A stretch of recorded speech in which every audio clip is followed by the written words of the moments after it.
안녕하세요. 여유로운 노후 구독자 여러분, 다시 찾아주셔서 진심으로 반갑습니다. 여러분, 인생의 길목에서 누구도 예상치 못한 인연을 만날 때가 있습니다. 오늘 들려드릴 이야기는 36 가난한 한 남자가 길거리에서 구걸하던 여인을 아내로 맞이하면서 시작됩니다. 두 사람의 운명이 드디어 빛을 보나 싶었고 예쁜 아이 둘을 낳고 행복하게 살았죠. 하지만 5년 뒤 한밤중에 경찰이 문을 두드리며 아내의 이름을 부릅니다. 그리고 드러나는 진실 앞에 온 마을은 충격에 빠지고 남편의 세상은 무너져 내리는 듯했습니다. 과연 그들에게는 어떤 사연이 있었을까요? 지금부터 그 이야기를 시작합니다. 제 나이 36, 사람들은 흔히 늦었다고 말하는 나이였습니다. 제 또래 친구들은 대부분 가정을 꾸리고 아이들이 여럿이었죠. 번듯한 아파트에 사는 친구도, 사업이 잘 풀리는 친구도 있었지만 저는 부모님이 물려주신 낮고 작은 단층집에서 홀로 지내고 있었습니다. 저는 목수입니다. 1년 내내 톱과 대패, 끌과 망치를 손에서 놓지 않았죠. 버는 돈이 많지는 않았지만 혼자 먹고 살기에는 충분했습니다. 사람들은 제가 눈이 높고 까다로워서 장가를 못 간다고들 했지만 사실 27살에 겪은 아픈 첫사랑의 상처 이후로 제 마음의 문은 굳게 닫혀 있었습니다. 다시는 누군가에게 마음을 열지 않으리라 다짐했죠. 하지만 운명은 그런 저를 은혜 씨에게로 이끌었습니다. 평생 아내가 될 것이라고는 상상조차 해본 적 없는 사람이었죠. 제가 은혜 씨를 처음 본 곳은 시골의 오일장이었습니다. 깡마른 몸에 햇볕에 그을린 얼굴, 슬픔에 잠긴 눈빛을 한 여인이 어린아이를 품에 안고 길가에 앉아 있었습니다. 그녀 앞에는 낡은 바구니 하나가 놓여 있었고 지나가는 사람들의 동정을 구하고 있었죠. 그 모습에 저는 저도 모르게 발걸음을 멈췄습니다. 제 처지도 가난하지만 적어도 제게는 일할 수 있는 두 손이 있었습니다. 하지만 은혜 씨는 세상의 막다른 골목에 내몰린 듯 보였습니다. 저는 조용히 다가가 바구니에 동전 몇 개를 넣었습니다. 은혜 씨가 고개를 들어 저를 보았는데 그 깊은 눈 속에는 말로 표현하기 힘든 고마움이 담겨 있었습니다. 그 후로도 장의 물건을 내다 팔러 갈 때마다 저는 같은 자리에 앉아 있는 은혜 씨를 보았습니다. 처음에는 말없이 돈만 놓고 갔지만 어느새 저는 그녀의 눈을 보고 싶어 하고 나지막한 감사 인사를 듣고 싶어 하는 제 자신을 발견했습니다. 그러던 어느 날 장대비가 쏟아지던 날이었습니다. 흠뻑 젖은 채 아이를 꼭 껴안고 있는 은혜 씨가 보였습니다. 낡은 우산 하나로는 비를 다 막아낼 수 없었고 사람들은 모두 비를 피해 급히 발걸음을 옮기고 있었죠. 저는 망설일 틈도 없이 근처 가게로 달려가 비옷 하나를 사서 그녀의 손에 쥐어주었습니다. 은혜 씨는 깜짝 놀라며 떨리는 목소리로 물었습니다. 왜 저한테 이렇게 잘해주세요? 저는 그저였게 웃으며 말했습니다. 사람끼리 정 나누는데 뭐 대단한 이유가 있겠어요. 그날 이후 저희는 조금씩 말을 트기 시작했습니다. 저는 은혜 씨의 고향이 어딘지, 어쩌다 이런 힘든 처지에 놓이게 되었는지 물었습니다. 그녀는 고개를 저으며 한참을 침묵하다가 대답했습니다. 이제 돌아갈 곳이 없어요. 그 한마디에 제 가슴이 아려왔습니다. 저는 그녀가 게으르거나 나쁜 사람이 아니라 마음의 깊은 상처를 숨기고 있다는 것을 직감했습니다. 그래서 장에 갈 때마다 남은 밥과 국이라도 조금씩 챙겨주었고 그저 앉아서 동량만 기다리지 않도록 제가 하는 일에 자잘한 심부름을 시키고 푼돈을 쥐어주었습니다. 은혜 씨는 수줍게 그것을 받았지만 그녀의 깊은 눈 속에서 희미한 희망의 빛이 피어나는 것을 보았습니다. 그러던 어느 날 저녁 두 사람에게 따뜻한 죽 한 그릇을 가져다 주러 갔다가 저는 깜짝 놀랐습니다. 아이가 불덩이처럼 뜨거운 열에 휩싸여 쌕쌕거리며 힘겹게 숨을 쉬고 있었습니다. 은혜 씨는 아이를 끌어안고 어쩔 줄 몰라 하며 눈물만 흘리고 있었죠. 저는 생각할 겨를도 없이 아이를 업고 가까운 보건소로 내달렸습니다. 의사 선생님은 조금만 늦었으면 정말 큰일 날 뻔했다며 다행이라고 했습니다. 그날 밤 저는 병실을 지키며 아이 곁에서 넋나간 사람처럼 앉아 눈물만 뚝뚝 흘리는 은혜 씨를 보았습니다. 그 순간 저는 깨달았습니다. 세상에는 결코 버려져서는 안 될 사람들이 있다는 것을요. 그저 따뜻한 손길 한 번이면 충분히 구할 수 있는 영혼들이 있다는 것을요. 아이가 조금씩 회복될 무렵 저는 저도 모르게 마음속에 담아두었던 말을 꺼냈습니다. 은혜 씨, 저 같은 가난한 놈이라도 괜찮다면 우리 집에 와서 같이 살아요. 큰 호강은 못 시켜줘도 두 사람에게 따뜻한 잠자리는 내어줄 수 있습니다. 은혜 씨는 그 자리에 얼어붙은 듯 저를 바라보았습니다. 믿을 수 없다는 눈빛이었죠. 그녀는 떨리는 목소리로 물었습니다. 정말이세요? 저는 그저 길거리에서 구걸하는 사람일 뿐인데 동네 사람들 비웃음거리가 될 텐데 괜찮으세요? 저는 그녀의 눈을 똑바로 보며 단호하게 말했습니다. 남들이 뭐라고 하든 상관없어요. 저는 두 사람의 버팀목이 되어주고 싶습니다. 그렇게 은혜 씨는 제 작은 집으로 들어왔습니다. 처음에는 온 마을이 시끄러웠죠. 저 준호놈 정신이 나갔나 봐. 거지 여자를 데려왔대. 쯧쯧 저러다 무슨 험한 꼴을 당하려고. 그런 말들이 제 가슴에 비수처럼 꽂혔습니다. 하지만 은혜 씨가 조용히 집안을 쓸고 닦는 모습을 볼 때마다 아이가 저를 아빠라 부르며 뒤뚱뒤뚱 따라다니는 모습을 볼 때마다 제 마음은 봄눈 녹듯 따뜻해졌습니다. 저는 스스로에게 다짐했습니다. 우리가 착하게 살면 되는 거야. 모진 세상 말에 신경 쓰지 말자. 시간이 흐르면서 저는 은혜 씨가 착할 뿐만 아니라 부지런하고 생활력도 강하다는 것을 알게 되었습니다. 아이도 무럭무럭 자라 집안 곳곳을 뛰어다니며 적막했던 제 집을 웃음소리로 가득 채웠습니다. 1년 뒤 저는 은혜 씨를 위해 조촐한 결혼식을 열기로 했습니다. 그날 은혜 씨는 눈물을 글썽이며 제 손을 꼭 잡고 떨리는 목소리로 말했습니다. 고마워요. 당신이 아니었다면 우리 모자는 아마 지금까지 살아있지 못했을 거예요. 저는 그녀의 작은 손을 힘주어 잡으며 평생 이 사람 곁을 지키겠다고 마음속으로 맹세했습니다. 몇 년이 흘러 저희에게는 아이가 하나 더 생겼습니다. 여전히 넉넉하지는 않았지만 저희 작은 집에는 늘 웃음꽃이 피어났습니다. 저희가 진심으로 서로를 아끼고 행복하게 사는 모습을 보며 마을 사람들의 수군거림도 차츰 멎어갔습니다. 저는 이제 모든 풍파가 지나갔다고 생각했습니다. 하지만 운명은 저를 가만두지 않았습니다. 그날 오후 제가 마당에서 나무를 다듬고 있을 때였습니다. 갑자기 집 앞에 경찰차가 멈춰 서더니 제복을 입은 세 사람이 들어와 또렷한 목소리로 말했습니다. 김준호 씨, 아내 되시는 박은혜 씨를 만나러 왔습니다. 저는 무슨 영문인지 몰라 어리둥절한 채로 집안에서 나오는 은혜 씨를 돌아보았습니다. 그녀의 얼굴은 새하얗게 질려 있었습니다. 그리고 바로 그 순간 저는 오랫동안 사랑해온 아내의 진짜 정체가 곧 드러나리라는 것을 직감했습니다. 경찰관의 입에서 박은혜라는 이름이 불리는 순간 저는 그 자리에 얼어붙는 듯 했습니다. 심장이 미친 듯이 뛰었고 도대체 무슨 일이 벌어지고 있는지 알 수 없었죠. 아내를 바라보니 얼굴은 백지장처럼 하얗게 질려 있었고 겁에 질린 눈으로 저를 보고 있었습니다. 무언가 말하려는 듯 입술을 달싹였지만 이내 굳게 닫아버렸죠. 집 안에서 놀던 두 아이가 뛰쳐나와 제복 입은 낯선 사람들을 멀뚱멀뚱 쳐다보았습니다.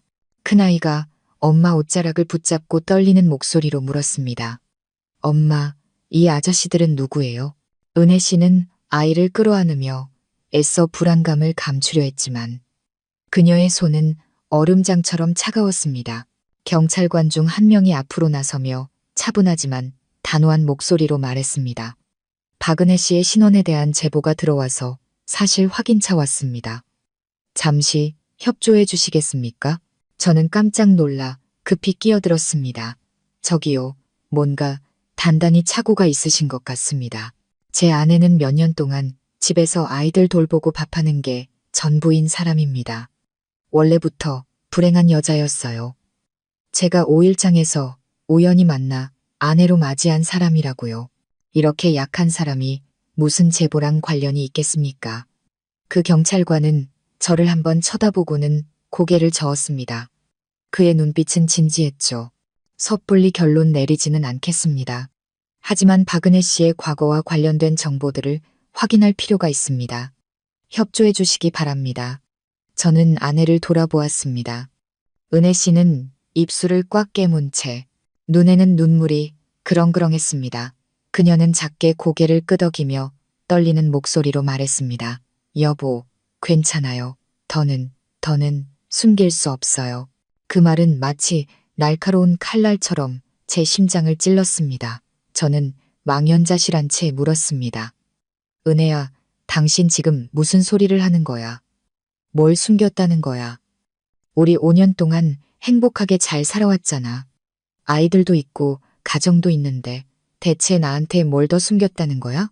은혜 씨는 아무 말 없이 그저 고개를 숙인 채 두 아이를 마치 언제라도 잃어버릴 듯 꼭 껴안았습니다. 잠시 후 은혜 씨는 경찰관들을 따라 집 안으로 들어가 이야기를 나누는데 동의했습니다. 저는 옆에 앉아 있었지만 속은 불타는 듯 뜨거웠습니다. 한 경찰관이 서류철을 열고 낡은 사진 몇 장을 꺼냈습니다. 사진을 본 저는 숨이 멎는 줄 알았습니다. 그 속에는 젊은 시절의 은혜 씨가 있었습니다. 화려한 드레스를 입고 짙은 화장을 한 채 제가 5일장에서 만났던 그늘진 모습이 아닌 눈부시게 빛나는 눈빛을 하고 있었죠. 경찰관이 물었습니다. 아내분 맞습니까? 저는 고개를 끄덕이며 더듬거렸습니다. 네, 맞아요. 그런데 이게 어떻게? 은혜 씨가 울음을 터뜨렸습니다. 목이 맨 소리였죠. 여보, 미안해요. 저는 당신이 생각하는 그런 길거리 노숙자가 아니었어요. 제게는 다른 과거가 있었고 다른 이름이 있었어요. 그리고 아무도 상상하지 못할 가족이 있었어요. 모든 것으로부터 도망치려 했지만 결국 하늘은 저를 평범하게 살도록 내버려 두지 않았네요. 방 안은 정막에 휩싸였고 오직 엄마 품에 안긴 아이들의 흐느낌만이 들려왔습니다. 저는 은혜 씨를 바라보았습니다. 혼란, 고통, 그리고 연민이 뒤섞인 감정이 제 안에서 소용돌이쳤습니다. 저는 물었습니다. 그럼 당신은 누구야? 나한테 뭘 숨긴 거야? 은혜 씨는 눈물을 닦고 눈물 어린 눈으로 저를 바라보았습니다. 제 본명은 박은혜예요. 저는 이웃 도시에서 꽤 부유한 집안의 딸이었어요. 부모님은 큰 목재 사업을 하셨고 돈도 명예도 있었죠. 하지만 몇몇 사람들의 탐욕 때문에 저희 집은 한순간에 무너졌어요. 아버지는 일찍 돌아가시고 어머니는 몸져 누우셨죠. 저는 제가 전혀 사랑하지 않는 유력가의 아들에게 강제로 시집을 가게 됐어요. 결혼식이 코앞으로 다가왔을 때 저는 얼마 안 되는 돈을 들고 도망쳐서 이곳까지 오게 된 거예요. 돈은 금방 바닥났고 뱃속의 아이를 지키기 위해 어쩔 수 없이 장터에 앉아 구걸을 하며 버텼어요. 당신을 만났을 때 하늘이 내려주신 은인이라고 생각했어요. 하지만 두려웠어요. 제 진짜 신분을 알게 되면 당신이 저를 떠날까봐. 그래서 침묵을 선택했어요. 그 말을 듣는 순간 저는 마치 전기에 감전된 듯 온몸이 굳었습니다. 오랫동안 가졌던 모든 의문과 궁금증이 풀리는 동시에 그 시간 동안 제가 속아왔다는 사실에 가슴이 아팠습니다. 저는 은혜 씨를 보며 목맨 소리로 말했습니다. 왜 처음부터 말하지 않았어? 속고 사는 것보다 차라리 진실을 아는 게 나았을 텐데. 하지만 당신은 여전히 내 아내고 우리 아이들의 엄마야. 내가 그렇게 쉽게 당신을 버릴 사람으로 보였어? 은혜 씨는 제 가슴에 얼굴을 묻고 흐느꼈습니다. 너무 무서웠어요. 언젠가 그 사람들이 찾아와서 우리의 평온한 삶을 산산조각 낼까봐 너무 무서웠어요. 이야기를 다 들은 경찰관이 조용히 말했습니다. 저희는 당신을 잡으러 온 게 아니라 보호하러 왔습니다. 오랜 시간이 흘러 당신 가족을 해쳤던 자들이 수사선상에 올랐습니다. 저희는 당신의 증언이 필요합니다. 당신의 신분만이 이 사건을 해결할 열쇠입니다. 그때 마을 사람들은 이미 소문을 듣고 저희 집 앞으로 구름처럼 몰려와 웅성거리고 있었습니다.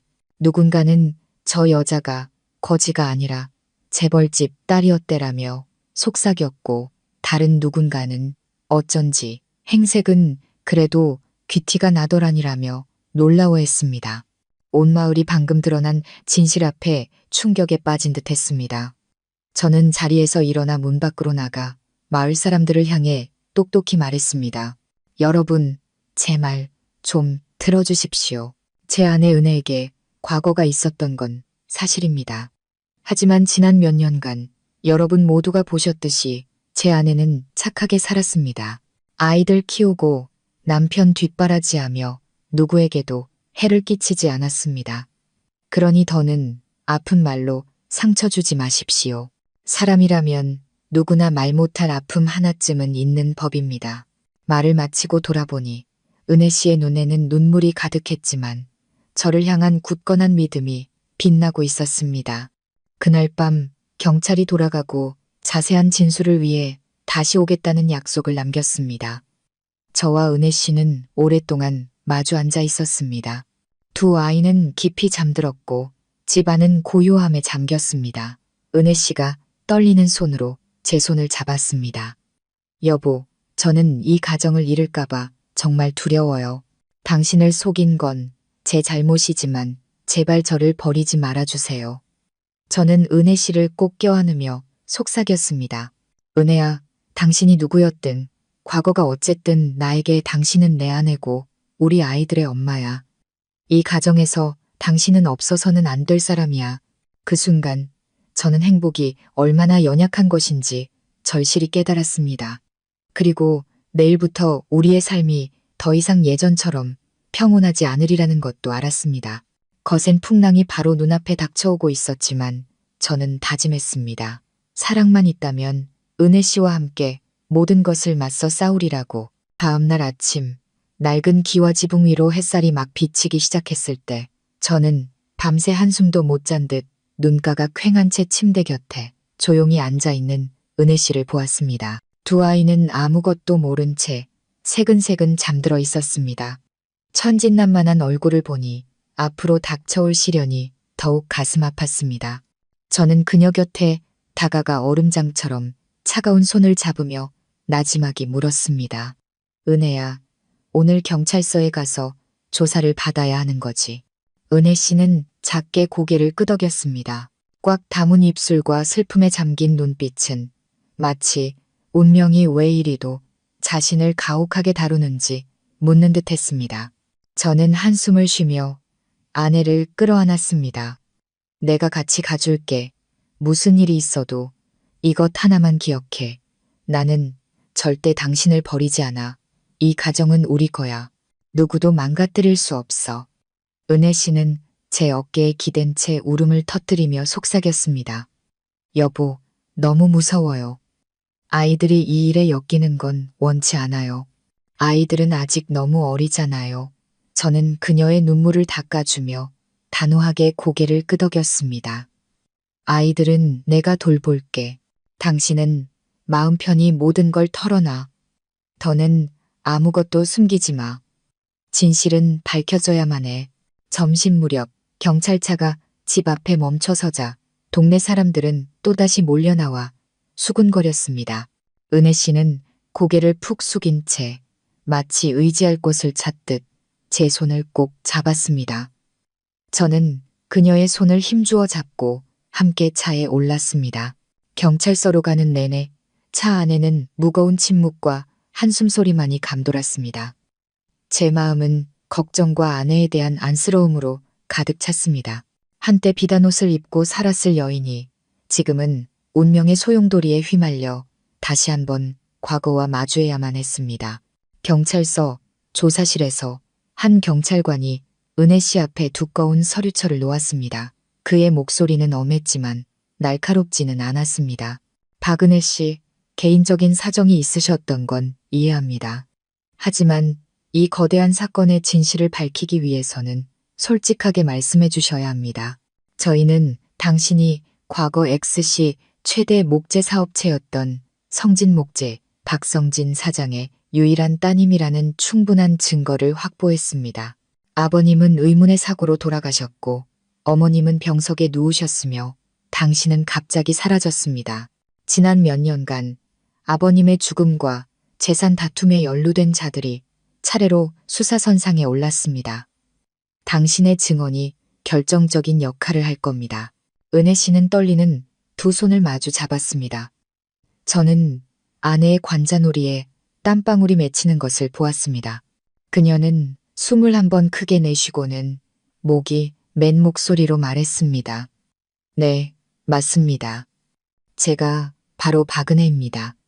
그의 아버지는 몇몇 사업 파트너들이 회사 돈을 빼돌리고 지역 유력가와 결탁한 사실을 알아내셨습니다. 아버지는 모든 것을 법에 따라 처리하려 하셨지만 그 직전에 교통사고로 위장된 사건으로 현장에서 즉사하셨습니다. 어머니는 그 충격으로 쓰러지셨고 저는 그들의 아들과 강제로 결혼하여 모든 재산을 빼앗길 위기에 처했습니다. 저는 그 결혼을 받아들일 수 없어서 도망쳤습니다. 뱃속의 아이와 함께 이 시골 마을까지 흘러 들어오게 된 겁니다. 그 말을 듣는 제 가슴은 미어지는 듯 했습니다. 지난 세월 은혜 씨가 왜 항상 자신을 감추고 때때로 까닭 모를 슬픔에 잠겨 있었는지 이제야 이해할 수 있었습니다. 한 경찰관이 고개를 끄덕이며 동정 어린 목소리로 말했습니다. 그동안 마음고생이 심하셨겠습니다. 현재 사건 관련자 중 일부가 체포된 상태입니다. 당신이 증인으로 나서서 세부적인 사실들을 확인해 주셔야 법이 악인들을 처벌할 수 있습니다. 안심하십시오. 저희가 당신과 당신의 가족을 보호할 것입니다. 은혜 씨는 저를 돌아보았습니다. 그 눈빛은 마치 도움을 구하는 듯 간절했습니다. 저는 그녀의 손을 꼭 잡고 대신 대답했습니다. 법에 따라 처리해 주십시오. 저희 부부는 최대한 협조하겠습니다. 다만 제 아내와 아이들의 안전을 보장해 주시길 부탁드립니다. 그 경찰관은 미소를 지으며 고개를 끄덕였습니다. 걱정 마십시오. 박은혜 씨뿐만 아니라 당신의 가족 모두를 보호할 겁니다. 선량한 시민은 죄가 없습니다. 오히려 평온한 삶을 누릴 자격이 있습니다. 조사는 저녁 늦게까지 이어졌습니다. 은혜 씨는 아버지와 어린 시절 그리고 도망 다녔던 세월을 이야기하며 몇 번이고 눈물을 쏟아냈습니다. 저는 옆에서 그저 아내의 눈물을 닦아주는 것밖에는 할 수 없었습니다. 야위고 고통스러워하는 아내의 모습을 보니 그녀의 가족을 이렇게까지 망가뜨린 자들에 대한 분노와 연민이 동시에 치밀어 올랐습니다. 하지만 무엇보다 저는 아내의 강인함에 감탄했습니다. 극한 상황에 내몰려서도 끝까지 자신의 생명과 아이를 지켜냈으니까요. 집으로 돌아오자 마을은 또다시 술렁이고 있었습니다. 어떤 이는 동정의 눈빛으로 저를 보았고 어떤 이는 뒤에서 수군거렸습니다. 저는 이 소문이 앞으로 더 멀리 퍼져나갈 것을 알았지만 개의치 않기로 했습니다. 집안에서는 두 아이가 달려나와 엄마 품에 안기며 제잘거렸습니다. 엄마, 어디 갔었어? 보고 싶었어요. 은혜 씨는 아이들을 끌어안았습니다. 얼굴에는 여전히 눈물 자국이 남아 있었지만 부드러운 미소를 띠고 있었죠. 엄마 여기 있잖아. 이제 아무데도 안 가. 그날 밤 저와 은혜 씨는 나란히 누웠습니다. 창밖에 달빛이 스며들어 그녀의 뺨에 남은 눈물방울을 비추었습니다. 은혜 씨가 속삭였습니다. 여보, 이제 마음이 좀 가벼워졌어요. 내일 무슨 일이 일어나든 더는 당신에게 숨기는 건 없으니까요. 저는 아내의 머리를 쓰다듬으며 천천히 말했습니다. 은혜야, 나한테 필요한 건 이 가정이야. 과거는 아플 수 있지만 중요한 건 현재와 미래야. 나는 믿어. 우리가 손을 꼭 잡고 있다면 그 어떤 시련도 우리를 쓰러뜨릴 수 없을 거야. 은혜 씨는 고개를 끄덕이며 마치 파도 치는 세상 속 마지막 닫힌 듯 저를 힘껏 껴안았습니다. 저는 조용히 눈을 감았습니다. 내일 어떤 폭풍우가 몰아닥치더라도 반드시 이 여자를 지켜내겠다고 다짐했습니다. 태어날 곳을 선택할 수는 없지만 사랑받고 존엄하게 살아갈 권리는 누구에게나 있으니까요. 그리고 저는 미처 몰랐습니다. 막 열리기 시작한 시련의 문 뒤에는 저희 작은 가족을 기다리는 더 큰 비극의 소용돌이가 있다는 것을요. 경찰서에서 조사를 받고 온 후 저희 작은 집의 공기는 한층 더 무거워졌습니다. 은혜 씨는 자신의 신분을 더 이상 숨기지 않아도 된다는 사실에 마음이 가벼워졌다고는 했지만 불안감은 여전히 그녀의 얼굴에 그림자처럼 드리워져 있었습니다. 제가 일을 마치고 잠시 쉴 때면 문 밖에서 동네 아주머니들이 모여 수군거리는 모습을 멍하니 바라보는 은혜 씨의 눈빛을 종종 마주쳤습니다.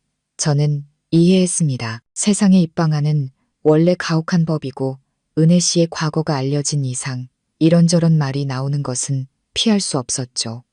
예상대로였습니다. 며칠 지나지 않아 제가 어딜 가든 속삭이는 소리가 들려왔습니다. 저 여자가 그 유명한 성진목재 박사장 딸이라며. 그렇게 잘 살던 사람이 어쩌다 저 지경이 됐을까. 인생 참 알 수 없네. 어떤 이는 동정했고 어떤 이는 비아냥거렸습니다. 무슨 죄를 지었길래 길바닥에 나앉아 구걸까지 했겠어. 은혜 씨는 그런 말들을 들을 때마다 입술을 깨물고 아이들을 데리고 조용히 집으로 들어갔지만 저는 그녀의 마음이 얼마나 아플지 잘 알고 있었습니다. 어느 날 밤 은혜 씨가 나지막이 한숨을 쉬며 말했습니다. 여보, 차라리 제가 평범하고 가난한 여자였다면 더 살기 편했을까요? 이제 사람들은 저를 이상한 사람 취급해요. 우리 아이들까지 손가락질 받을까봐 두려워요. 저는 아내를 끌어안고 어깨를 토닥였습니다. 은혜야, 세상 사람들 입을 다 막을 순 없어. 중요한 건 내가 당신을 믿고 아이들이 당신을 믿는다는 거야. 우리가 떳떳하게 살면 고개 숙일 일 없어. 하지만 시련은 거기서 그치지 않았습니다.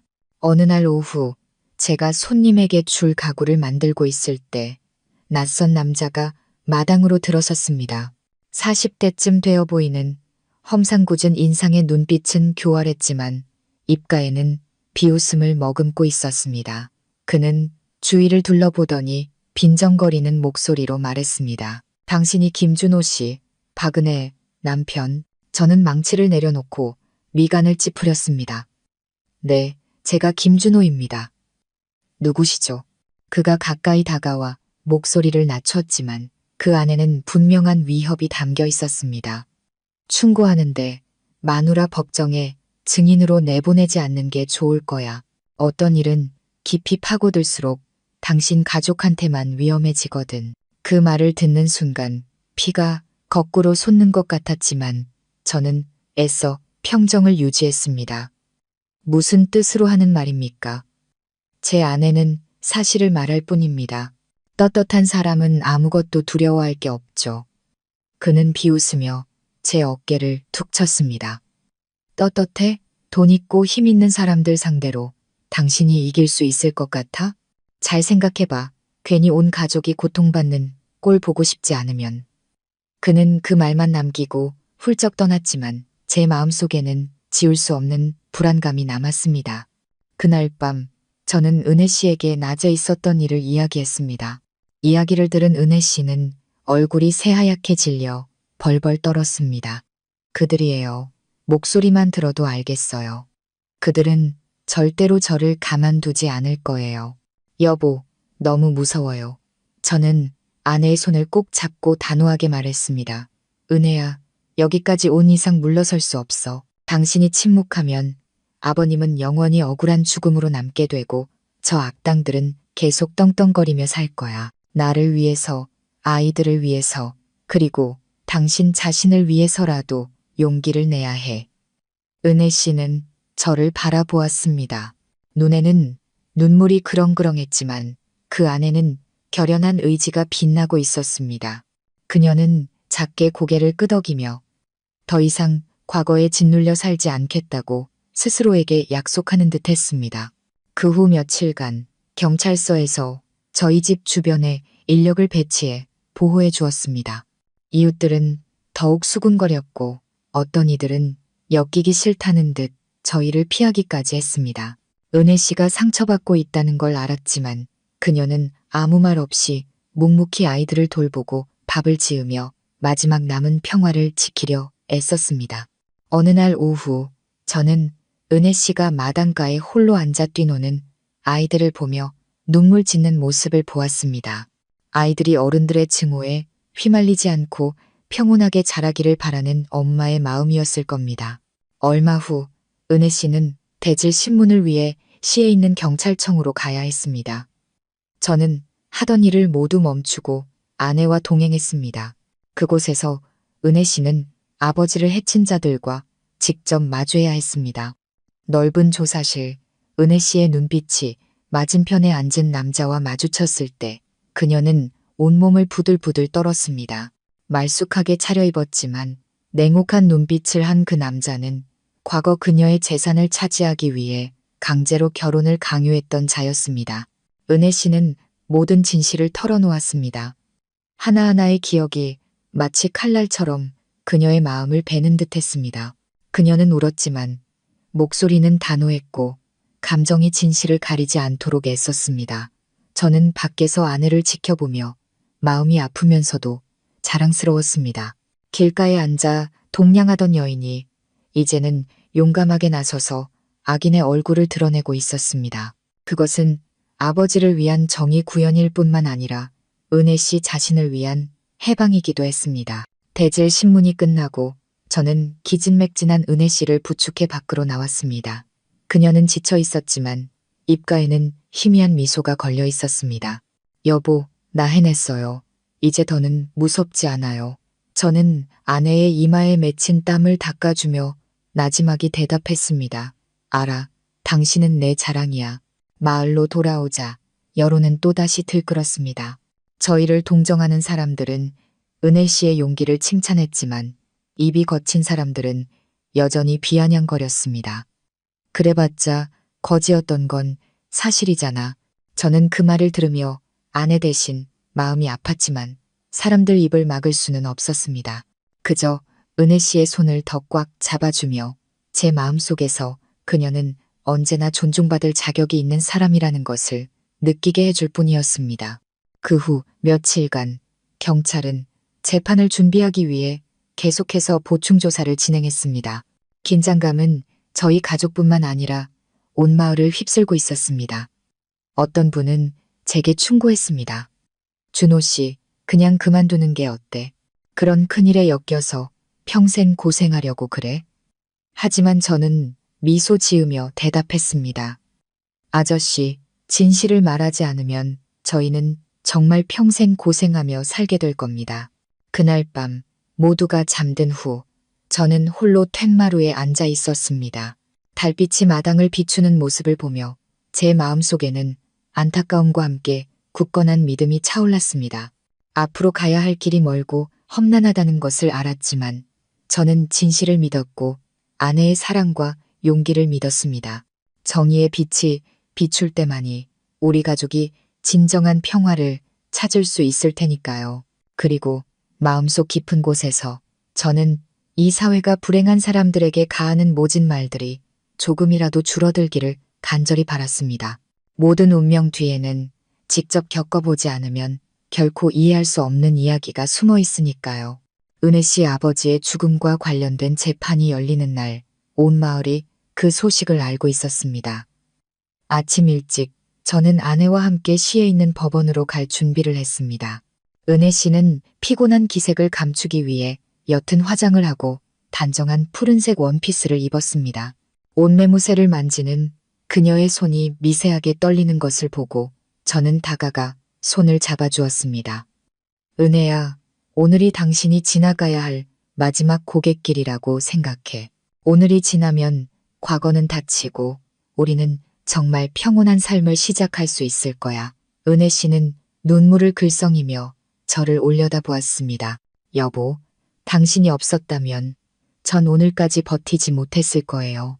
저는 그저 미소 지으며 아내의 어깨를 감쌌습니다. 내가 있잖아. 당신은 절대 혼자가 아니야. 법원으로 가는 길은 사람들로 북적였습니다. 호기심에 찬 사람들이 모여들어 웅성거렸죠. 저 여자가 박 사장 딸이래. 세상에 저런 사연이 있는 줄은 꿈에도 몰랐네. 은혜 씨는 고개를 숙인 제 팔을 꼭 붙잡았습니다. 저는 그녀의 손끝에서 전해지는 떨림을 느끼며 힘을 실어주려는 듯 더 꽉 잡아주었습니다. 법정 안의 공기는 숨막힐 듯 팽팽했습니다. 피고인석에는 은혜 씨 가족에게 씻을 수 없는 상처를 준 자들이 앉아 있었습니다. 머리가 희끗한 사람도 있었지만 눈빛은 여전히 교활했고 어떤 이는 마치 아무 일도 아니라는 듯 냉담한 표정이었습니다. 은혜 씨가 입술을 깨물고 두 손을 모아 잡는 것이 보였지만 그녀의 눈빛은 점점 더 단호해졌습니다. 판사가 엄숙한 목소리로 이름을 하나씩 호명했습니다. 은혜 씨의 차례가 되자 방청석이 술렁였습니다. 몇 년 전 아이를 안고 장터에서 구걸하던 여인이 이제는 주요 증인으로 법정에 서게 된 것입니다. 은혜 씨는 증인석으로 걸어나가 차분하지만 또렷한 목소리로 말했습니다. 저는 박성진 씨의 딸 박은혜입니다. 방청석은 숨을 죽였고 뒤에서 작게 웅성거리는 소리가 들렸지만 은혜 씨는 아랑곳하지 않았습니다.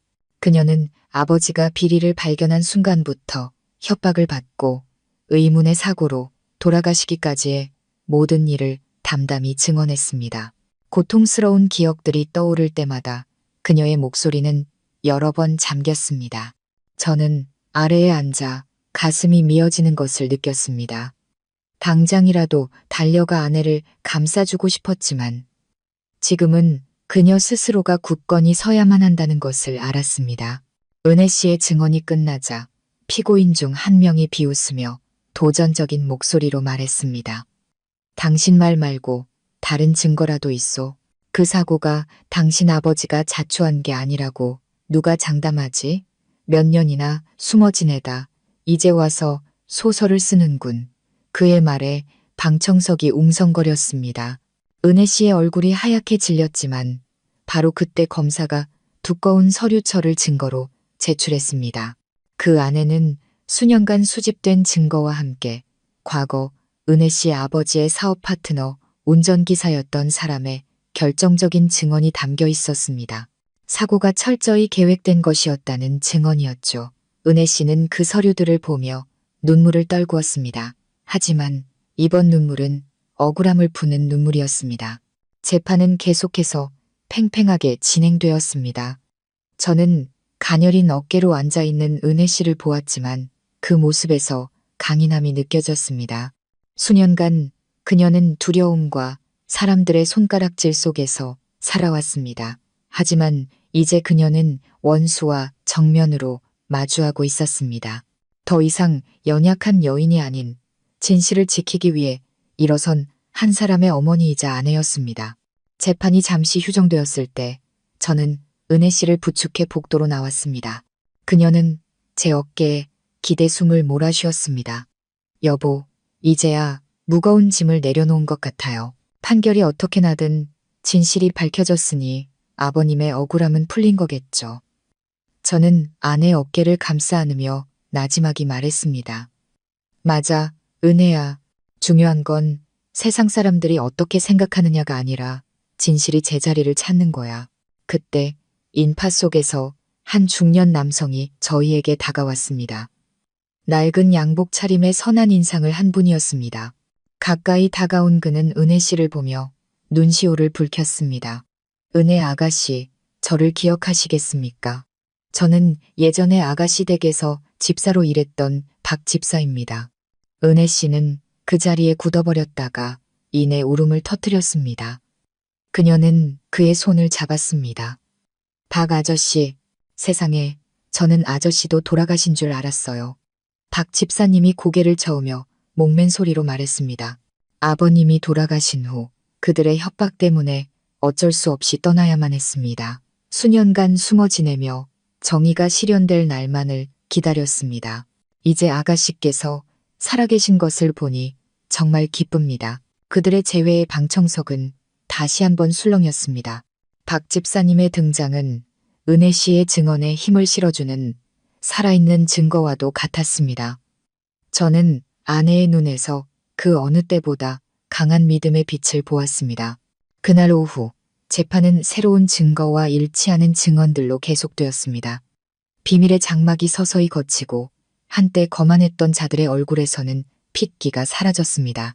저는 그 자리에 앉아 심장이 터질 듯 뛰었지만 마음속에는 희망이 싹트고 있었습니다. 정의가 정말로 가까워지고 있는 것 같았습니다. 집으로 돌아오니 온 마을에 소문이 퍼져 있었습니다. 저희를 동정하는 사람들은 집으로 찾아와 격려해 주었습니다.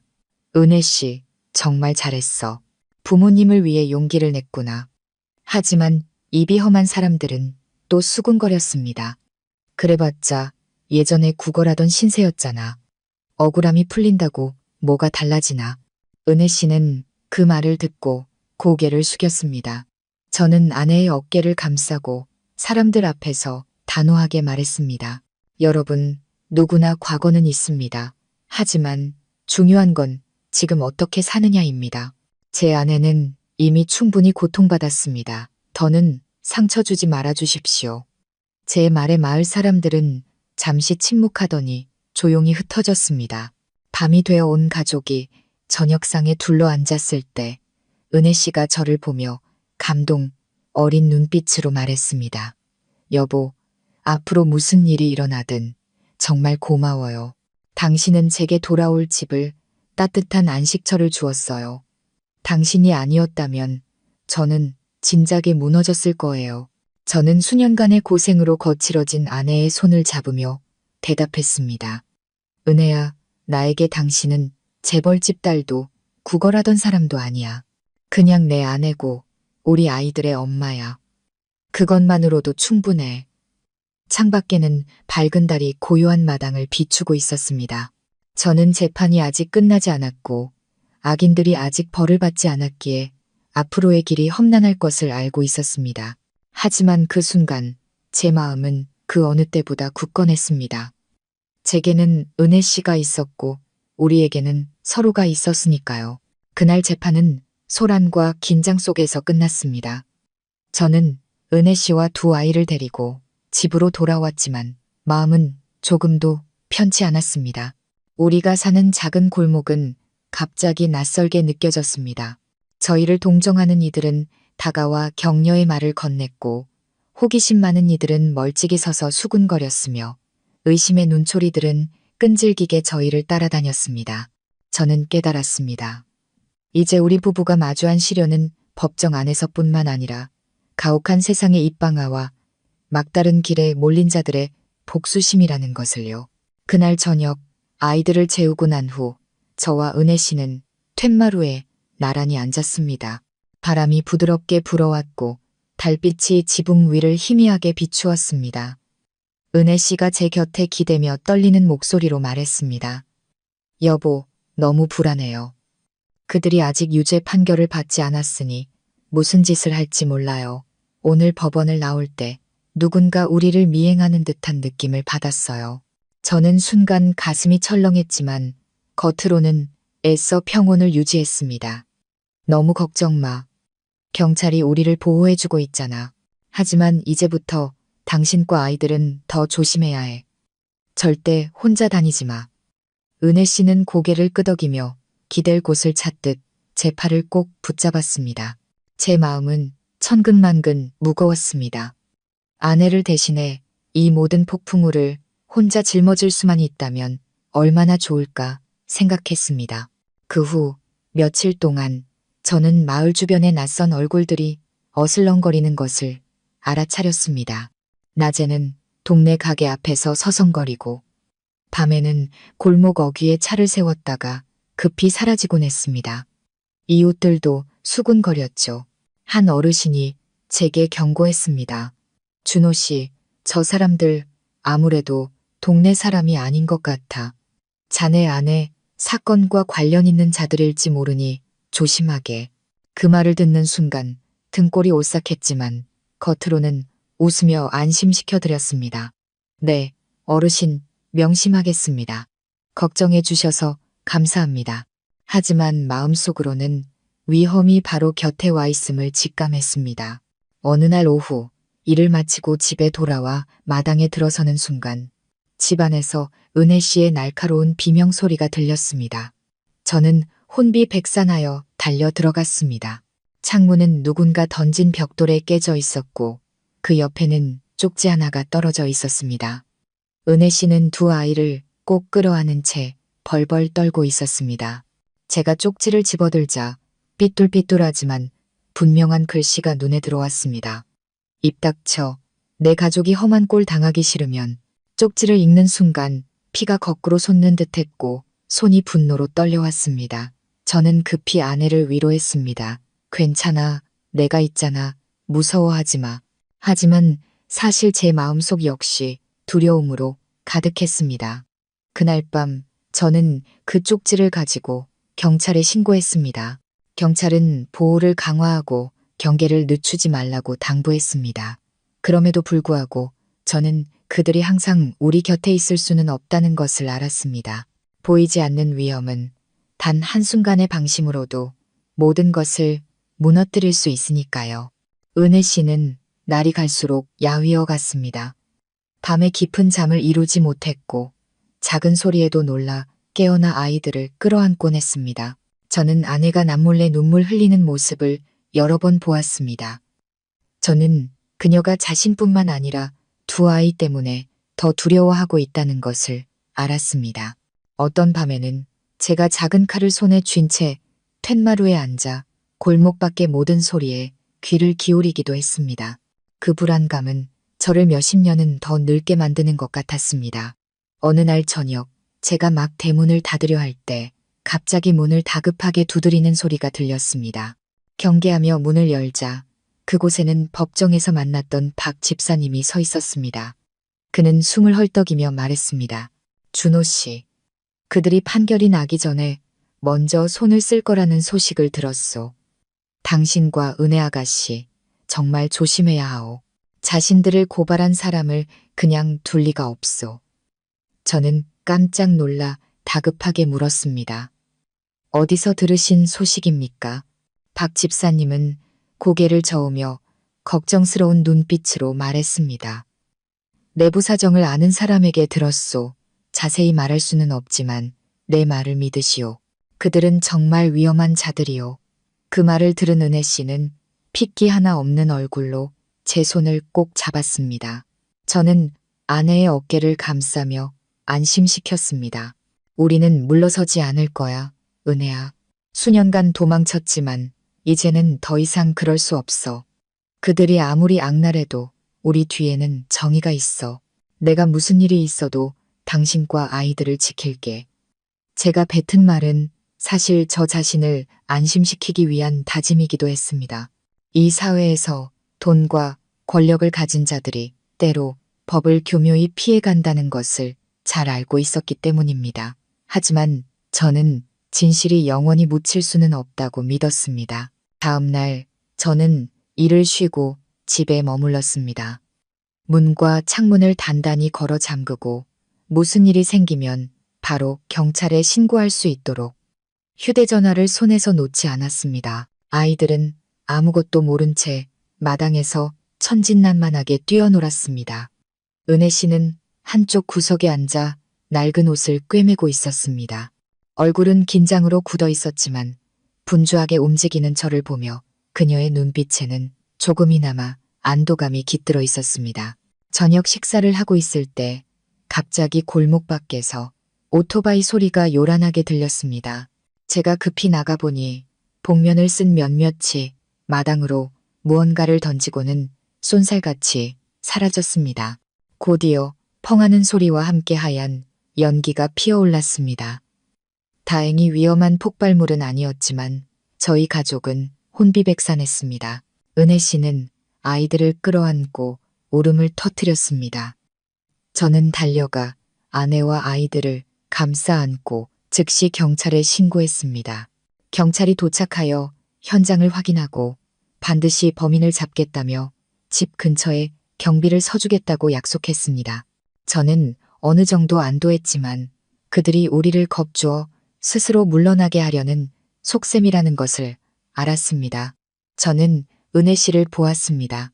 그녀의 눈에는 여전히 공포가 서려 있었지만 희미하게나마 결연한 의지가 보였습니다.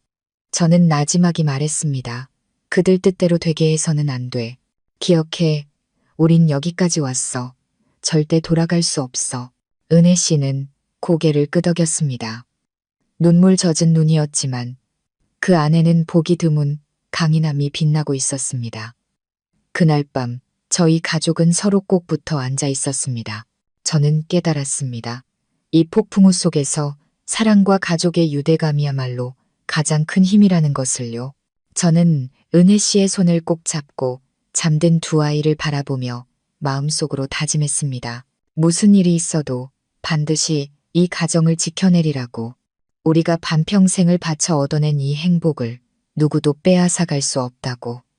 그리고 저는 앞으로 다가올 날들이 더욱 험난하리라는 것을 알았습니다. 재판은 결정적인 국면으로 접어들고 있었고 빗속으로 끌려 나온 자들은 결코 가만히 있지 않을 것이며 우리 가족은 진짜 폭풍과 마주해야만 했습니다. 재판 선고일이 다가오면서 저희 집의 공기는 팽팽한 활시위처럼 긴장감이 감돌았습니다. 저와 은혜 씨는 별다른 말 없이 서로를 바라보았고 그 눈빛 속에는 걱정과 함께 굳건한 의지가 담겨 있었습니다. 선고를 앞둔 며칠 밤 은혜 씨는 뜬 눈으로 밤을 새우며 두 아이를 끌어안았습니다. 어두운 마당을 내다보는 그녀의 눈빛은 마치 낯선 그림자가 갑자기 덮쳐올까 두려워하는 듯 했습니다. 저는 아내의 마음속에 두려움이 여전히 자리하고 있지만 그 옆에는 진실이 승리할 것이라는 믿음 또한 함께하고 있음을 알았습니다. 그날 아침 저와 은혜 씨는 아주 일찍 법원에 도착했습니다. 길가에는 여전히 사람들이 모여 수군거렸습니다. 어떤 이는 동정의 눈빛을 보냈고 어떤 이는 손가락질하며 가슴에 비수를 꽂는 말을 내뱉었습니다. 은혜 씨는 제 손을 꼭 잡았습니다. 그녀의 손은 얼음장처럼 차가웠죠. 저는 나지막이 속삭였습니다. 저 사람들 신경 쓰지 마. 오늘은 당신 아버님의 억울함이 풀리는 날이라는 것만 기억해. 은혜 씨는 눈물이 그렁그렁한 채로 약속하듯 작게 고개를 끄덕였습니다. 법정 안은 엄숙한 분위기가 감돌았습니다. 피고인들이 끌려 나왔고 그들의 얼굴에는 더 이상 이전의 거만함은 찾아볼 수 없었습니다. 대신 피로와 긴장감이 역력했죠. 동네 사람들, 심지어 과거 은혜 씨 가족의 몰락을 지켜봤던 이들까지 방청석을 가득 메웠습니다. 재판부가 들어서자 법정은 쥐죽은 듯 조용해졌습니다. 오직 서류 넘기는 소리와 사람들의 긴장된 숨소리만이 들렸습니다. 판사가 판결문을 읽기 시작했습니다. 하나하나의 죄목과 증거들이 나열되었습니다. 저는 옆에 앉은 은혜 씨가 떨고 있는 것을 보았지만 그녀의 눈빛은 마치 기나긴 어둠 속에서 마침내 한 줄기 빛을 발견한 듯 타오르고 있었습니다. 그리고 마침내 가장 중요한 순간이 왔습니다. 재판부가 형량을 선고했습니다. 은혜 씨 아버지를 살해하기 위해 사고를 위장한 주범들에게는 무기징역이, 배후에서 모든 것을 조종했던 자에게는 사형이 선고되었습니다. 방청석이 술렁였습니다. 어떤 이는 안도의 한숨을 내쉬었고 어떤 이는 놀라움을 금치 못했습니다. 저는 아내를 돌아보았습니다. 그녀는 고개를 숙인 채 어깨를 부들부들 떨고 있었습니다. 저는 급히 아내를 감싸 안으며 속삭였습니다. 다 끝났어, 은혜야. 아버님, 이제 편히 눈 감으실 수 있을 거야. 은혜 씨는 목 놓아 울었습니다. 하지만 이번 눈물은 해방의 눈물이었습니다. 수년간의 도망과 세상의 손가락질 속에서 마침내 그녀는 두려움 없이 진짜 자신으로 살아갈 수 있게 된 것입니다. 그 모습을 지켜보던 방청석의 많은 사람들이 침묵했고 어떤 이들은 눈시울을 붉혔습니다. 저는 그들이 이제 은혜 씨를 다른 눈으로 보고 있다는 것을 알았습니다. 더 이상 구걸하던 여인이 아니라는 것을요. 하지만 재판이 막 끝나려는 순간 밖에서 갑자기 소란스러운 소리가 들렸습니다. 제가 은혜 씨를 부축해 나가자 낯선 무리가 사람들을 밀치고 있었습니다. 그중 몇몇은 험상궂은 얼굴에 증오에 찬 눈빛을 하고 있었죠. 그중 한 명이 고함을 질렀습니다. 이 배신자, 내년 때문에 우리가 다 죽게 생겼어, 박은혜. 그는 우리를 향해 달려들었고 그의 손에는 번뜩이는 칼이 들려 있었습니다. 모든 것이 순식간에 일어났습니다. 저는 반사적으로 은혜 씨를 옆으로 밀치고 몸으로 앞을 막아섰습니다. 다행히 근처에 있던 경찰들이 즉시 그들을 제압했지만 바로 그 순간 제 팔을 스쳐 지나가는 칼날의 서늘한 감촉을 똑똑히 느꼈습니다. 뜨거운 피가 흘러내렸습니다. 은혜 씨가 겁에 질려 달려와 저를 끌어안고 울부짖었습니다. 여보, 괜찮아요. 나 너무 무서워요. 저는 고통을 참으며 미소 지었습니다. 괜찮아. 그냥 스친 상처일 뿐이야. 당신과 아이들이 무사하면 됐어. 경찰은 그들이 유죄 판결을 받은 자들의 수하이며 마지막 순간에 보복을 시도한 것이라고 설명했습니다. 그리고 앞으로 보호를 더욱 강화하겠다고 저희를 안심시켰습니다. 제가 다쳤다는 소식이 전해지자 온 마을 사람들이 저희 집으로 찾아왔습니다. 저희를 걱정하던 이들은 안부를 물었고 한때 저희를 비난했던 이들도 머쓱한 표정이었습니다. 한 할머니께서는 눈물을 글썽이며 제게 말씀하셨습니다. 준호 씨, 우리네 사람들이 입이 험해서 그렇지. 자네가 이렇게까지 아내와 자식을 아끼는 걸 보니 다들 감복했네. 은혜 씨가 과거는 그래도 착하게 사는 사람은 존중받아야지. 그 말을 듣는 순간 제 마음은 위로받는 듯 따뜻해졌습니다. 그날 밤 작은 집에서 은혜 씨가 제 상처를 치료해 주었습니다. 그녀의 손은 떨렸지만 애써 침착함을 유지하려 했습니다. 뜨거운 눈물이 제 손등 위로 떨어졌습니다. 그녀가 속삭였습니다. 여보, 제가 당신에게 너무 많은 고통을 안겨주네요. 저만 아니었다면 당신이 이런 일을 겪지 않았을 텐데. 저는 아내의 손을 잡고 단호하게 말했습니다. 은혜야, 다시는 그런 말 하지 마. 당신을 만난 건 내 인생의 가장 큰 행운이야. 당신이 과거에 누구였든 어디에 있었든 지금은 내 아내고 우리 아이들의 엄마야. 그것만으로 충분해. 은혜 씨는 제 가슴에 얼굴을 묻고 아이처럼 서럽게 울었습니다.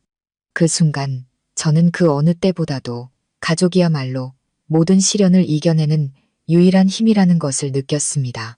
세상에는 여전히 많은 시련과 의심의 눈초리가 남아있을지 모릅니다. 하지만 이 집 안에서 우리가 함께하는 한 그 어떤 것도 우리를 굴복시킬 수 없을 것입니다. 저는 알고 있었습니다. 인생은 여기서 멈추지 않는다는 것을요. 판결 이후에도 소란스러운 날들 이후에도 새로운 도전이 있을 것입니다.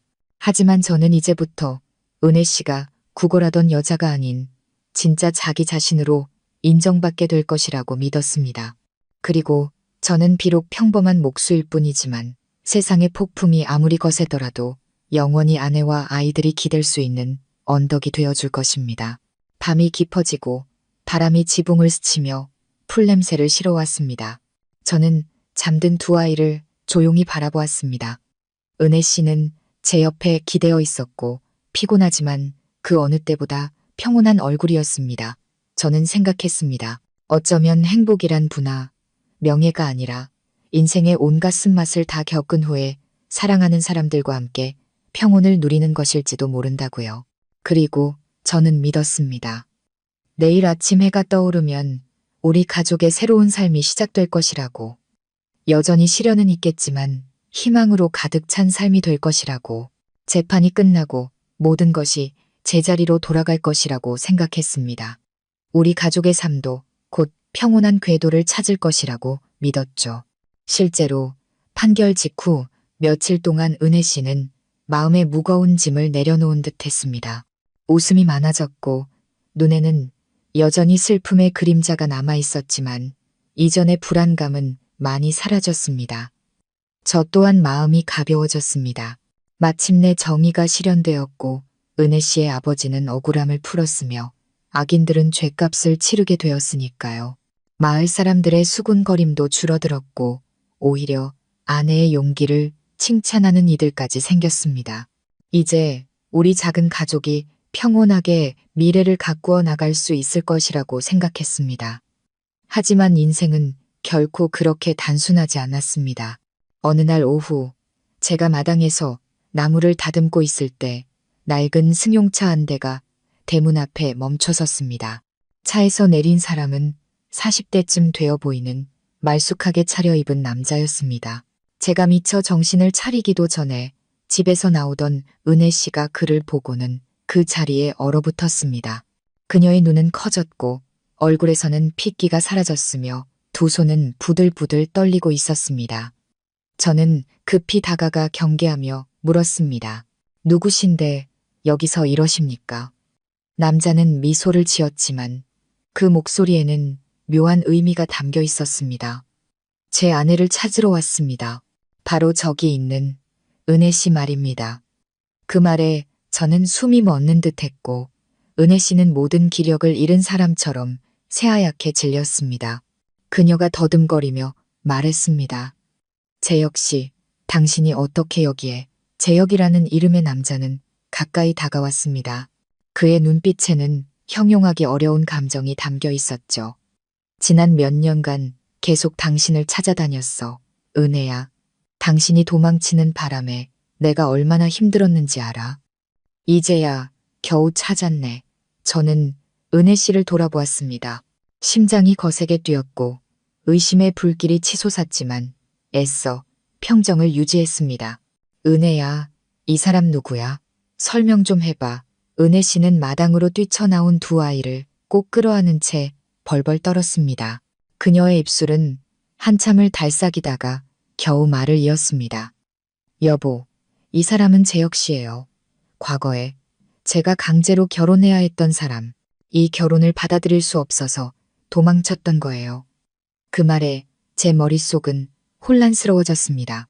눈앞의 남자는 낯선 사람이 아니라 아내의 과거 속 가장 고통스러운 존재였던 것입니다. 저는 이를 악물었지만 여전히 차분한 목소리를 유지하려 애썼습니다. 여기는 어쩐 일이십니까? 은혜 씨는 이제 제 아내이고 제 아이들의 엄마입니다. 당신과는 아무 관련 없는 사람입니다. 재혁은 입꼬리를 살짝 올리며 도전적인 눈빛으로 말했습니다. 당신 그거 알아? 은혜가 나와 법적으로 이혼한 적이 없다는 거. 서류상으로 박은혜는 여전히 내 아내야. 그때 은혜가 결혼식 직전에 도망치는 바람에 우리 집안이 망신을 당했어. 내가 그걸 쉽게 넘어갈 것 같아? 그 말을 듣는 순간 은혜 씨의 얼굴은 백지장처럼 하얗게 질렸습니다. 그녀는 부들부들 떨며 제 손을 붙잡고 애원했습니다. 아니에요, 여보. 난 저 사람과 결혼한 적 없어요. 강제로 끌려간 거였고 혼인신고서 같은 건 절대 없었어요. 저 사람 말 믿지 마세요. 저는 아내를 보았습니다. 그녀의 눈빛은 겁에 질려 있었지만 진심이 담겨 있었습니다. 저는 지난 세월 동안 은혜 씨가 자신의 신분을 숨긴 것 외에는 한 번도 저를 속인 적이 없다는 것을 알았습니다. 저는 아내를 믿었지만 저 남자의 등장은 제 마음을 흔들기에 충분했습니다. 시끄러운 소리에 동네 사람들이 몰려나왔고 입방아는 다시 시작되었습니다. 세상에, 저 여자 옛날 남편까지 있었어? 이거 보통 복잡한 게 아니네. 은혜 씨는 고개를 푹 숙이고 아이들을 끌어안은 채 눈물만 흘렸습니다. 저는 화가 치밀어 소리쳤습니다. 다들 돌아가세요. 이건 저희 집안일입니다. 하지만 호기심 가득한 논소리들은 여전히 저희를 향해 있었고 제 마음은 마치 수백 개의 바늘에 찔리는 듯 아팠습니다. 그날 저녁 재혁이 다시 오겠다는 말을 남기고 떠난 후 은혜 씨는 제 곁에 주저앉아 얼굴을 감싸고 서럽게 울었습니다. 여보, 너무 무서워요. 모든 게 다 끝난 줄 알았는데 이제 저 사람을 어떻게 마주해야 할지 모르겠어요. 저는 아내 곁에 앉아 얼음장처럼 차가운 손을 잡으며 나지막이 말했습니다. 은혜야, 진정해. 당신은 서류에 서명한 적도 없고 진짜 아내가 된 적도 없다고 했잖아. 그럼 당신은 죄가 없어. 그가 다시 돌아온다 해도 내가 당신 곁에서 함께 맞설게. 기억해. 우린 이미 수많은 시련을 함께 이겨냈잖아. 이 일도 분명히 이겨낼 수 있을 거야. 은혜 씨는 제 어깨에 기대어 눈물로 옷을 적셨습니다.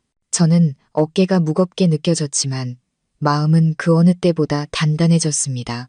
제 역의 등장은 단순한 과거의 그림자가 아니라 새로운 문제들을 몰고 올 수 있다는 것을 알았습니다. 그는 은혜 씨가 자유를 찾아 도망쳤던 과거의 족쇄이자 낡은 권력을 상징하는 인물이었습니다. 그리고 이제 막 정의가 평화의 문을 열어주려는 찰나 그 과거가 다시 돌아와 우리의 현재 행복을 위협하고 있었습니다. 그날 밤 저는 뒤척이며 잠을 이루지 못했습니다. 은혜 씨가 남몰래 흐느끼는 소리가 들렸고 그 소리는 칼날처럼 제 가슴을 파고들었습니다. 저는 조용히 아내를 끌어안으며 속삭였습니다. 은혜야, 다시는 누구도 당신을 내게서 빼앗아가지 못하게 할게. 당신은 내 아내고 우리 아이들의 엄마야. 누구도 그 사실을 바꿀 수 없어. 다음 날 예상대로 제 역이 다시 찾아왔습니다. 이번에는 낯선 남자 몇 명을 대동하고 왔죠. 그들은 마당까지 거침없이 들어와 비꼬는 투로 말했습니다. 은혜야, 나랑 같이 돌아가는 게 좋을 거야. 네가 있을 곳은 이런 허름한 집이 아니라 우리 집이야. 은혜 씨가 두 아이를 꼭 끌어안고 눈물을 흘리는 모습을 보자 제 안에서 분노가 치밀어 올랐습니다. 저는 아내 앞을 막아서며 단호하게 말했습니다. 그녀는 누구에게도 속하지 않습니다. 이 작은 가정을 제외하고는요. 돌아가십시오. 더 이상 괴롭히지 마시고요. 팽팽한 긴장감에 동네 사람들이 또다시 몰려나왔습니다. 제 역이 큰 소리로 외치자 온 마을이 숨을 죽였습니다. 이 동네 사람들 똑똑히 들으시오. 박은혜는 원래부터 이 남자의 아내가 아니었소. 당신은 그저 남이 버리고 간 행복을 주워 담은 것뿐이야. 그의 말은 제 자존심을 후벼 파는 비수와 같았지만 저는 이성을 잃지 않았습니다. 저는 그를 똑바로 쳐다보며 또렷하게 말했습니다. 세상에 주워 담는 행복은 없습니다.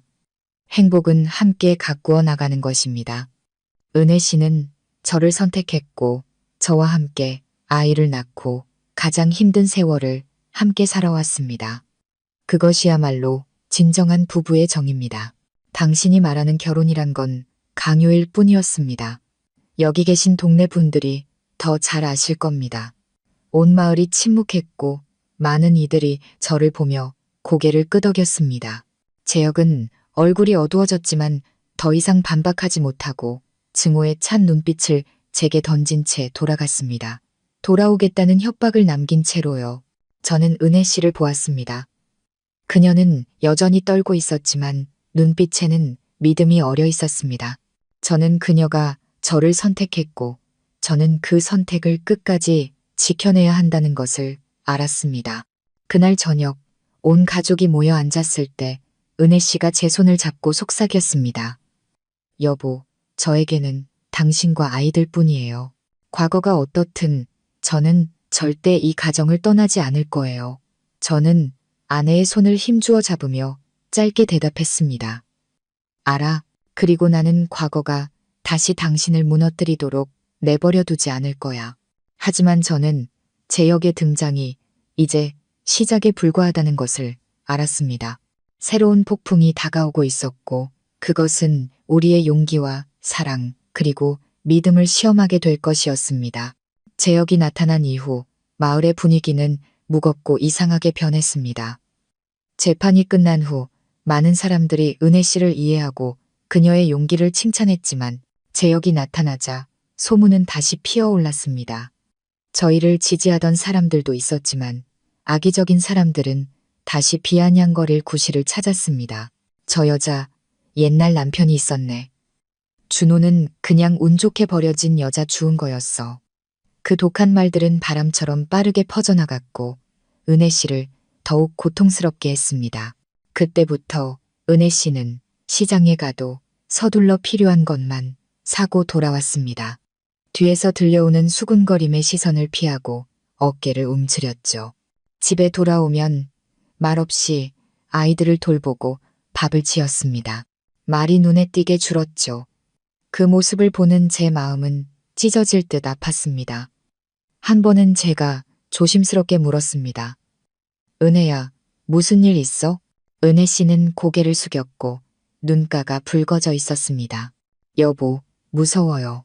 당신이 나 때문에 이런 험한 말을 듣는 게 우리 아이들이 커서 손가락질 받을까봐 두려워요. 저는 아내를 끌어안고 또렷하게 말했습니다. 은혜야, 자책하지 마. 사람들은 떠들기 마련이지만 우리에게는 진실이 있어. 내가 당신을 지킬게. 온 마을이 소문을 믿어도 시간이 모든 걸 증명해 줄 거야. 하지만 제역은 협박에서 멈추지 않았습니다. 어느 날 이장님께서 저를 마을 회관으로 부르셨습니다. 그는 조심스럽게 말했습니다. 준호 씨, 그 제역이라는 사람 보통이 아니야. 힘 있는 사람들이랑 연줄이 닿아 있는 것 같아. 듣자 하니 자기 명예를 되찾겠다며 당신을 남의 아내를 빼앗은 죄로 고소할 수도 있다더군. 온 동네가 그 얘기로 시끄러워 마음의 준비를 단단히 하게. 그 말을 듣는 순간 속에서 불이 났지만 겉으로는 평정을 유지했습니다.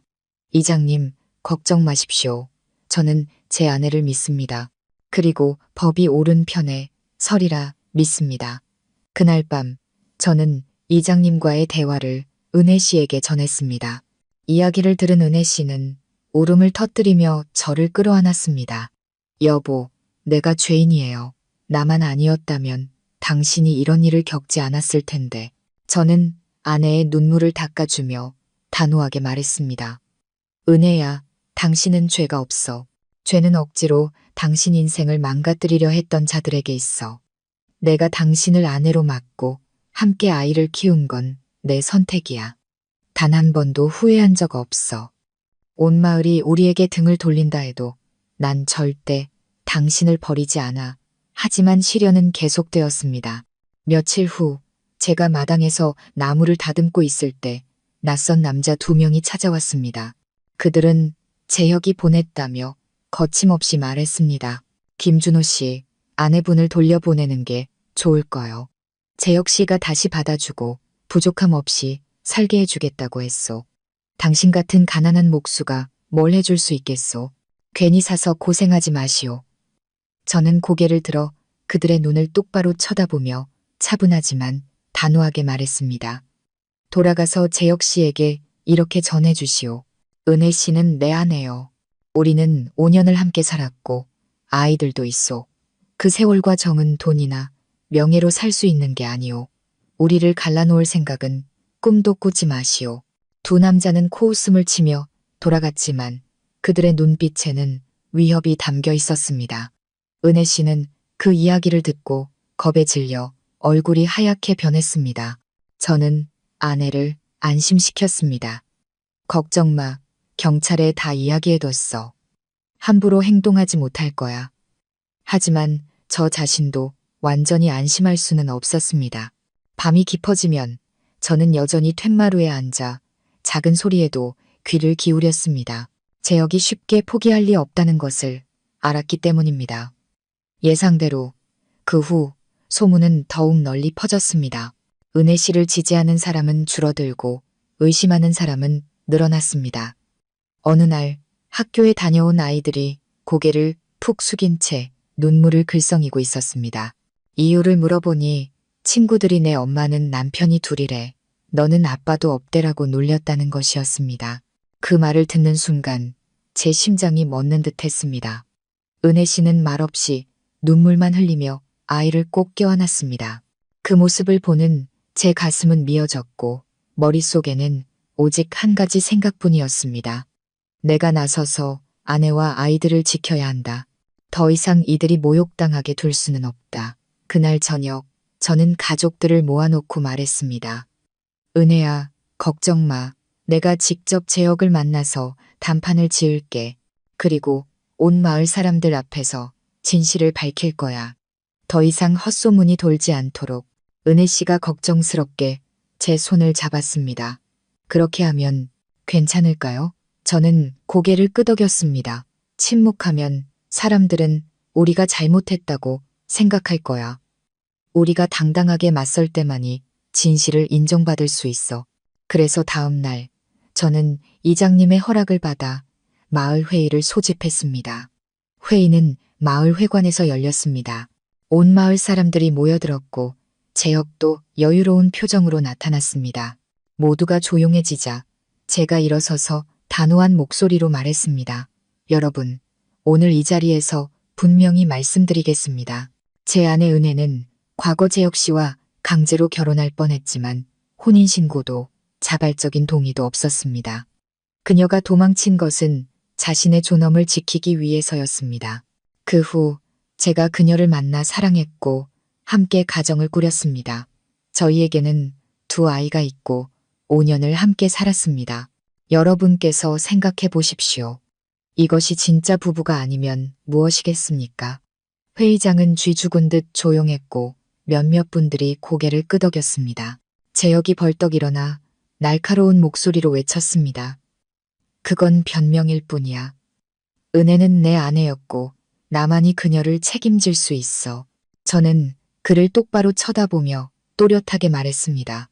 진정으로 아내와 자식을 책임지는 남자는 돈이 아니라 정과 헌신으로 보여주는 것입니다. 지난 5년간 은혜 씨가 고통받고 아이를 안고 구걸할 때 당신은 어디에 있었습니까? 당신은 그저 소유하려 했을 뿐이지만 저는 그녀와 함께 폭풍우를 헤쳐온 사람입니다. 마을 어르신들께서 판단해 주십시오. 그때 회의장 뒤쪽에서 박수 소리가 터져 나왔습니다. 많은 분들이 고개를 끄덕였습니다. 준호 말이 맞아. 부부는 서류나 돈이 아니라 정으로 사는 거지. 재혁의 얼굴이 굳어졌습니다. 그는 증오의 찬 눈빛을 제게 던지고는 밖으로 나가버렸습니다. 저는 알았습니다. 적어도 오늘 저는 아내를 대신해 마을 사람들 앞에서 진실을 외쳤다는 것을요. 그날 밤 집에 돌아오자 은혜 씨가 저를 꼭 껴안고 흐느꼈습니다. 여보, 고마워요.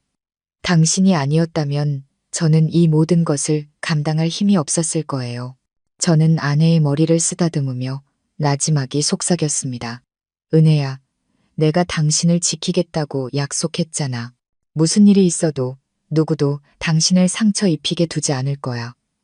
하지만 마음 한구석의 불안감은 가시지 않았습니다. 저는 재혁이 쉽게 물러서지 않으리라는 것을 알았습니다. 그에게는 권력과 돈, 그리고 증오가 있었습니다. 진짜 시련은 어쩌면 아직 시작되지 않았을지도 모른다는 예감이 들었습니다. 제가 마을 회의에서 모든 것을 밝힌 후 재혁이 잠잠해질 것이라 생각했지만 그는 다른 방법을 쓰기 시작했습니다. 며칠 뒤 그가 마을의 몇몇 유력 인사들을 찾아가 제가 남의 아내를 데리고 산다며 우리 가정이 마을의 미풍양속을 해친다는 헛소문을 퍼뜨리고 다닌다는 소식이 들려왔습니다. 어느 날 오후 이장님이 저를 부르셨습니다. 걱정스러운 얼굴이었죠. 준호 씨, 그 재혁이라는 사람이 돈도 많고 발도 넓은 모양이야. 요즘 여기저기 다니면서 자네 가족 험담만 하고 다녀. 군청에 아는 사람까지 동원해서 이 문제가 해결되지 않으면 자네 가족을 마을에서 내쫓도록 압력을 넣을 수도 있다더군. 그 말을 듣는 순간 피가 거꾸로 솟았지만 저는 평정을 유지하며 이장님께 감사 인사를 드리고 조용히 집으로 돌아왔습니다. 저는 재혁이 권력과 돈으로 우리를 굴복시키려 한다는 것을 알았습니다. 제가 무거운 얼굴로 돌아오자 은혜 씨가 무슨 일이냐고 물었습니다. 저는 사실대로 이야기할 수밖에 없었죠. 이야기를 들은 은혜 씨는 벌벌 떨며 아이들을 끌어안고 눈시울을 붉혔습니다. 여보, 나 때문에 당신과 아이들이 이렇게 고생하느니 차라리 제가 떠날게요. 당신과 아이들만이라도 편안하게. 저는 아내를 꼭 끌어안으며 한 글자 한 글자 힘주어 말했습니다. 은혜야, 다시는 그런 말 하지 마. 가족은 함께 맞서는 거지. 누구 하나 버리는 게 아니야. 당신이 떠나면 이 가정이 무슨 의미가 있겠어? 은혜 씨는 제 어깨에 얼굴을 묻고 바람 앞에 촛불처럼 가냘프게 흐느꼈습니다. 시련은 계속되었습니다. 어느 날 아이들 서류 때문에 군청에 갔더니 담당 직원이 저를 멀찍이 대했습니다. 그는 조심스럽게 말했습니다. 김준호 씨, 서류 처리는 당분간 어렵겠습니다. 아내분의 신혼과 관련해서 해결되지 않은 문제들이 있어서 상부 지시를 기다리는 중입니다. 저는 이것이 제역의 입김 때문이라는 것을 직감했습니다. 저는 분노를 억누르며 밖으로 나왔습니다. 사람들은 은혜 씨의 과거만을 문제 삼고 우리가 지난 5년간 얼마나 성실하게 살아왔는지는 잊어버린 듯 했습니다. 집에 돌아오니 두 아이가 천진난만하게 놀고 있었습니다. 아이들을 보니 더욱 마음이 아팠습니다. 밖에서 부모가 어떤 모욕을 당하고 있는지 아이들은 아무것도 몰랐죠. 은혜 씨는 한쪽 구석에 앉아 아이들을 보며 조용히 눈물을 흘리고 있었습니다. 저는 그녀 곁으로 다가가 눈물을 닦아주며 천천히 말했습니다. 은혜야, 이 시련도 곧 지나갈 거야. 나 혼자 겪는 것보다 당신이 옆에 있는 게 나아. 하지만 운명은 말뿐인 시련만 주지는 않았습니다. 어느 날 저녁 일을 마치고 돌아오니 대문 앞에 봉투 하나가 놓여 있었습니다. 안에는 낡은 사진 몇 장이 들어 있었죠. 새하얀 웨딩드레스를 입은 은혜 씨가 제 형 옆에 서 있는 사진이었습니다. 저는 그 자리에 얼어붙었습니다. 은혜 씨는 그 사진을 보고는 모든 기력을 잃은 듯 주저앉아 얼굴을 감싸고 울었습니다. 여보, 이건 강제로 치러야 했던 가짜 결혼식 날이에요. 하지만 전 어떤 서류에도 서명하기 전에 도망쳤어요. 전단 한 번도 저 사람의 아내였던 적이 없어요. 단 한 번도요. 저는 주저앉아 아내의 손을 잡고 단호하게 말했습니다. 나는 당신을 믿어. 당신이 아니라고 하면 나는 믿어. 하지만 재혁이 이 사진을 보낸 건 우리 사이에 의심을 심으려는 거야. 우리를 안에서부터 무너뜨리려는 속셈이지. 저는 사진들을 모아 아궁이 불 속에 던져버렸습니다. 활활 타오르는 불꽃을 보며 저는 맹세했습니다. 제가 힘들게 지켜온 행복을 결코 저런 것들에 의해 파괴당하지 않겠다고. 은혜 씨는 옆에 앉아 눈물을 흘렸지만 그 눈빛에는 결연한 의지가 서려 있었습니다. 그날 밤 모두가 잠든 후 은혜 씨가 제 곁에 앉아 작지만 단호한 목소리로 말했습니다. 여보, 당신에게 아직 하지 못한 이야기가 있어요. 지금 말해야만 할 것 같아요. 더 이상 숨기면 제 스스로를 묻어버리는 것과 같으니까요. 저는 아내를 보았습니다. 심장이 내려앉는 듯 했고 더 혹독한 무언가가 기다리고 있음을 직감했습니다. 은혜 씨는 숨을 깊게 들이마시고 옷자락을 꽉 쥐었습니다. 그해 제가 도망치기 전에 저는 임신한 상태였어요. 하지만 뱃속의 아이는 제 역시 아이가 아니었어요. 제가 진심으로 사랑했던 다른 사람의 아이였죠. 하지만 그 사람은 사고로 일찍 세상을 떠났어요. 우리 첫째 아이, 여보, 그 아이는 저와 그 사람의 아이예요. 그 고백은 제 머리 위로 떨어진 벼락과도 같았습니다. 저는 아무 말도 할 수 없었습니다. 심장이 미친 듯이 뛰었고 모든 기억이 한꺼번에 밀려왔습니다. 제가 장터에서 처음 은혜 씨를 만났을 때 그녀는 아이를 품에 안고 있었죠. 저는 그저 제가 입양한 아이라고만 생각했습니다. 하지만 이제 드러난 진실은 그 아이가 은혜 씨의 아픈 첫사랑의 결실이라는 것이었습니다. 저는 한참을 침묵하다가 조용히 아내의 손을 잡았습니다. 은혜야, 이 말을 하는 게 얼마나 힘들었을지 알아. 내가 상처받을까봐 숨겨왔다는 것도 알아. 하지만 지난 5년간 나는 그 아이를 내 자식으로 키웠고 내 피부치라고 여겨왔어. 이제 와서 이 진실이 뭘 바꿀 수 있겠어. 나는 그 아이를 친자식처럼 사랑하고 그런 상황 속에서도 사랑하는 사람의 아이를 지켜낸 당신을 존경해. 더 이상 자책하지 마. 은혜 씨는 울음을 터뜨리며 저를 꼭 껴안았습니다. 여보, 저는 당신에게 평생 갚아도 못 갚을 빚을 졌어요. 당신이 아니었다면 저와 아이는 이 세상에 없었을 거예요. 당신은 제가 아는 그 누구보다도 마음이 넓은 사람이에요. 저는 아내의 머리를 쓰다듬으며 목맨 소리로 말했습니다. 은혜야, 이제 우리 사이에 더 이상 비밀은 없는 거야. 무슨 일이든 함께 맞서는 거야. 내가 당신과 결혼한 것을 단 한 번도 후회한 적 없다는 것만 믿어줘. 당신의 과거가 어떻든 창밖에서는 바람이 지붕을 스치며 울었고 새로운 폭풍우를 예고하는 듯 했습니다. 저는 이 고백이 밖으로 새어나간다면 제역과 악의적인 사람들이 우리 가족을 벼랑 끝으로 몰아붙일 구실이 되리라는 것을 알았습니다. 하지만 동시에 숨겨진 진실은 남의 손에 들어갔을 때 가장 날카로운 칼이 된다는 것도 깨달았습니다. 그날 밤 저는 툇마루에 오랫동안 앉아 잠든 두 아이를 바라보았습니다. 한 아이는 제 피를 물려받지 않았지만 제 심장을 모두 가졌습니다. 다른 아이는 저와 은혜 씨가 함께 만든 생명이었죠. 두 아이 모두 제가 기꺼이 목숨을 바쳐 지킬 존재였습니다. 그리고 저는 곧 우리 가족이 그 어느 때보다 혹독한 시련과 마주하게 되리라는 것을 직감했습니다. 은혜 씨가 진실을 고백한 그날 밤 제 마음은 아팠지만 한편으로는 가벼워졌습니다. 적어도 이제 우리 사이에 비밀은 없었으니까요.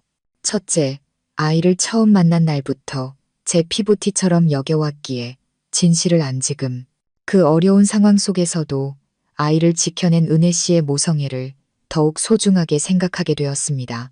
하지만 운명은 저희를 가만두지 않았습니다. 그 비밀은 어떻게 알았는지 제역의 귀에 들어갔고 그는 그것을 이용해 우리 가족을 완전히 무너뜨리려는 듯 온 마을에 소문을 퍼뜨렸습니다. 어느 날 아침 제가 마당에서 손님에게 줄 탁자를 수리하고 있을 때 옆집 아주머니가 허둥지둥 달려왔습니다.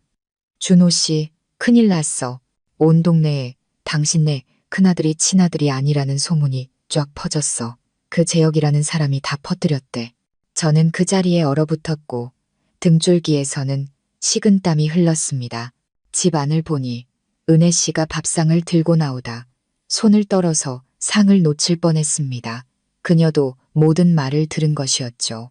얼굴은 새하얗게 질려 있었고 눈빛은 공포에 사로잡혀 있었습니다. 소문은 바람처럼 빠르게 퍼져나갔습니다.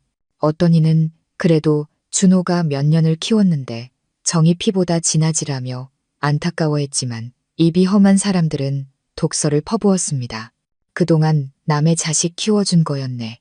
어쩐지 그 재혁이라는 사람이 아내를 돌려달라고 하더라니. 그 말들은 바늘처럼 저와 은혜 씨의 가슴을 찔렀습니다. 이제 겨우 4살인 큰아들은 아직 아무것도 몰랐지만 동네 아이들이 너네 아빠 진짜 아빠 아니래라고 놀리자 집에 달려와 은혜 씨 품에 안겨 서럽게 울었습니다. 은혜 씨도 따라 울었고 저는 옆에서 가슴이 찢어지는 듯 했습니다. 그날 밤 아이들이 잠든 후 은혜 씨가 저를 끌어안고 눈물을 쏟아냈습니다. 여보, 미안해요. 제가 당신을 이 끝없는 고통 속으로 끌어들였어요.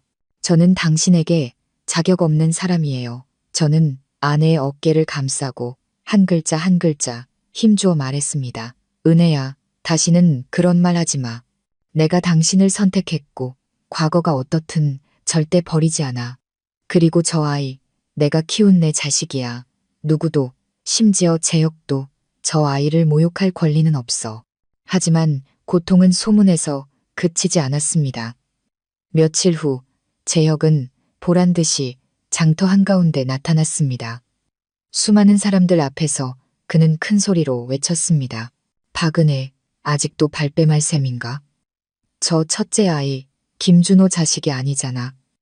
그게 바로 네가 날 배신하고 저 가난한 목수놈한테 도망친 증거야. 동네 사람들 똑똑히 보시오. 김준호는 속고 살았던 거요. 그 독한 말은 제 자존심에 날아와 꽂히는 채찍과도 같았습니다.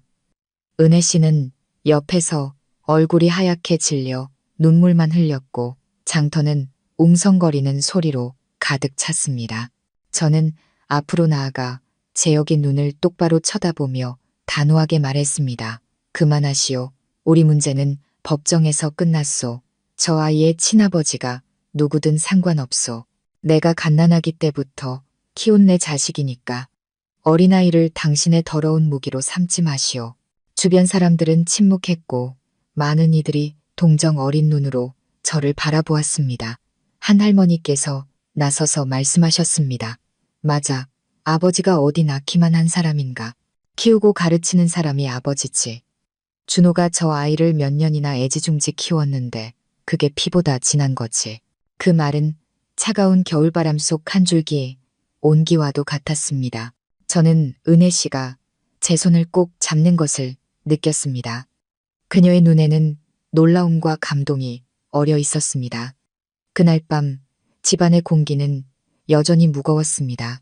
은혜 씨는 한쪽 구석에 앉아 멍하니 먼 곳을 바라보고 있었습니다. 제가 다가가 나지막이 말했습니다. 은혜야, 나는 세상 사람들 말은 두렵지 않아. 내가 두려운 건 당신이 이 압박감에 무너지는 거야. 나와 아이들을 위해서라도 굳건해야 해. 은혜 씨가 돌아보았습니다. 눈에는 눈물이 그렁그렁했지만 그 안에는 결연한 의지가 빛나고 있었습니다. 여보, 약속할게요. 다시는 저들이 우리 가정을 망가뜨리도록 내버려 두지 않을 거예요. 그러던 중 모든 것을 바꿀 뜻밖의 사건이 일어났습니다. 어느 날 저녁, 온 가족이 식사를 하고 있을 때 문을 다급하게 두드리는 소리가 들렸습니다. 문을 열자 그곳에는 박 집사님이 숨을 헐떡이며 서 있었습니다. 그의 손에는 낡은 서류 뭉치가 들려 있었죠. 그가 떨리는 목소리로 말했습니다. 준호 씨, 은혜, 아가씨, 제가 낡은 괴짝 속에서 이걸 찾았소. 아버님께서 남기신 재산 서류와 돌아가시기 전에 쓰신 친필 편지라오. 은혜 씨는 깜짝 놀라 떨리는 손으로 그것을 받아들었습니다. 편지에는 이렇게 쓰여 있었습니다. 훗날 내 딸이 곤경에 처하거든 내가 맡겨둔 이 재산을 전해주게. 그리고 이것은 내가 재혁과 결코 결혼한 적이 없다는 증거다. 그 결혼은 강요된 것이었으니 너는 너의 삶을 살아가거라. 거기까지 읽은 은혜 씨는 울음을 터뜨리며 편지를 가슴에 꼭 껴안았습니다. 아버지, 드디어 아버지가 저를 지켜주시는군요. 저 또한 감동하여 아내의 어깨를 힘주어 감쌌습니다. 박 집사님이 가져온 서류에는 재산 내역서와 함께 과거 은혜 씨의 아버지가 딸을 위해 은행에 거액의 신탁을 맡겼다는 증빙 서류도 있었습니다. 모든 것이 재혁과의 결혼이 법적으로 성립된 적이 없음을 명확히 증명하고 있었습니다. 이 소식이 퍼지자 온 마을이 다시 한번 발칵 뒤집혔습니다. 한때 저희를 비난했던 사람들은 서둘러 태도를 바꿨습니다. 그동안 은혜 씨가 억울했겠네. 쯧쯧 얼마나 힘들었을까. 저희를 동정하던 사람들은 더욱 안타까워했고 악담을 퍼부었던 이들은 부끄러운 듯 고개를 숙였습니다. 재혁은 그 소식을 듣고 얼굴이 새파랗게 질려 더 이상 이전의 거만한 태도를 보이지 못했습니다. 그날 밤 온 가족이 등불 아래 모여 앉았을 때 은혜 씨가 두 아이를 끌어안고 목맨 소리로 말했습니다. 여보, 오늘처럼 마음이 가벼웠던 적이 없어요. 돌아가신 아버지가 편지로 남아 저를 지켜주셨어요. 저는 아내의 손을 잡고 눈시울을 붉히며 말했습니다. 은혜야, 봤지? 진실은 결국 밝혀지게 되어 있어. 중요한 건 우리가 포기하지 않았다는 거야. 창밖에서는 귀뚜라미 소리가 마치 마음을 달래주는 자장가처럼 들려왔습니다. 저는 시련이 아직 완전히 끝난 것은 아니지만 우리 가족이 진실이라는 굳건한 버팀목을 얻었음을 알았습니다. 그리고 이제부터 우리는 더욱 강해질 것이라고 믿었습니다. 과거는 증명되었고 현재와 미래는 여전히 우리 손에 달려 있었으니까요. 다음 날 아침 박 집사님으로부터 중요한 서류들을 건네받은 저는 은혜 씨와 함께 곧장 경찰서로 향했습니다. 가는 내내 은혜 씨는 아버지의 편지가 든 천 가방을 꼭 껴안은 채 말이 없었습니다. 저는 아내의 손을 잡았습니다. 감동과 두려움으로 여전히 미세하게 떨리고 있었죠. 경찰서에서 담당자들은 서류를 매우 신중하게 검토했습니다. 필적 감정 전문가를 부르고 은행의 직인을 대조했으며 낡은 문서들의 진위를 확인했습니다. 모든 절차가 체계적으로 진행되는 것을 보며 제 마음은 오히려 가벼워졌습니다. 그동안 우리는 진실과 법의 의지에 옳은 길을 걸어온 것이었습니다. 점심 무렵 한 경찰관이 저희 부부를 불렀습니다. 그는 예비 결론을 알려주었습니다. 편지는 은혜 씨 아버지의 친필이 맞으며 은행 서류와 관련 문서들도 모두 진본으로 확인되었습니다. 그는 이것이 은혜 씨의 명예를 회복시켜줄 뿐만 아니라 제역과의 결혼이 법적으로 아무런 효력이 없음을 증명하는 결정적인 증거가 될 것이라고 말했습니다. 옆을 보니 은혜 씨가 손으로 입을 막은 채 눈물을 흘리고 있었습니다. 하지만 그 눈물은 이제 기댈 곳을 찾은 안도의 눈물이었습니다. 같은 날 오후 군청에서 다시 저희 가족을 불렀습니다.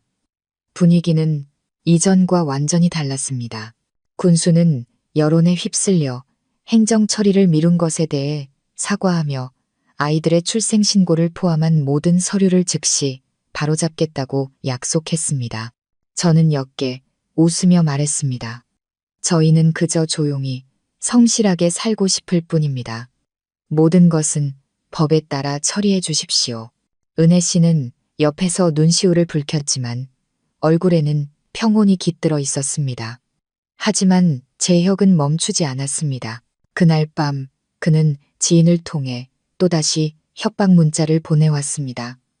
은혜 씨가 돌아오지 않으면 이 일을 더 크게 만들겠다는 내용이었죠. 저는 문자를 읽고 깊은 피로감을 느꼈지만 이내 마음을 다잡았습니다. 저는 즉시 경찰에 신고했고 문자가 담긴 휴대전화를 증거로 제출했습니다. 경찰은 이미 제역의 협박 및 소란 행위에 대해 주시하고 있었다며 안심하라고 했습니다. 저는 깨달았습니다. 때로는 인내가 폭풍우 속에서 우리를 지키는 가장 단단한 보호막이 된다는 것을요. 그 후 며칠 동안 마을의 분위기는 완전히 달라졌습니다. 이전에 수군거리던 사람들은 이제 마주치면 인사를 건넸고 심지어 모진 말을 했던 어떤 이는 대문 앞에서 머뭇거리다 어설픈 사과를 건네기도 했습니다. 저는 마음에 담아두지 않았습니다.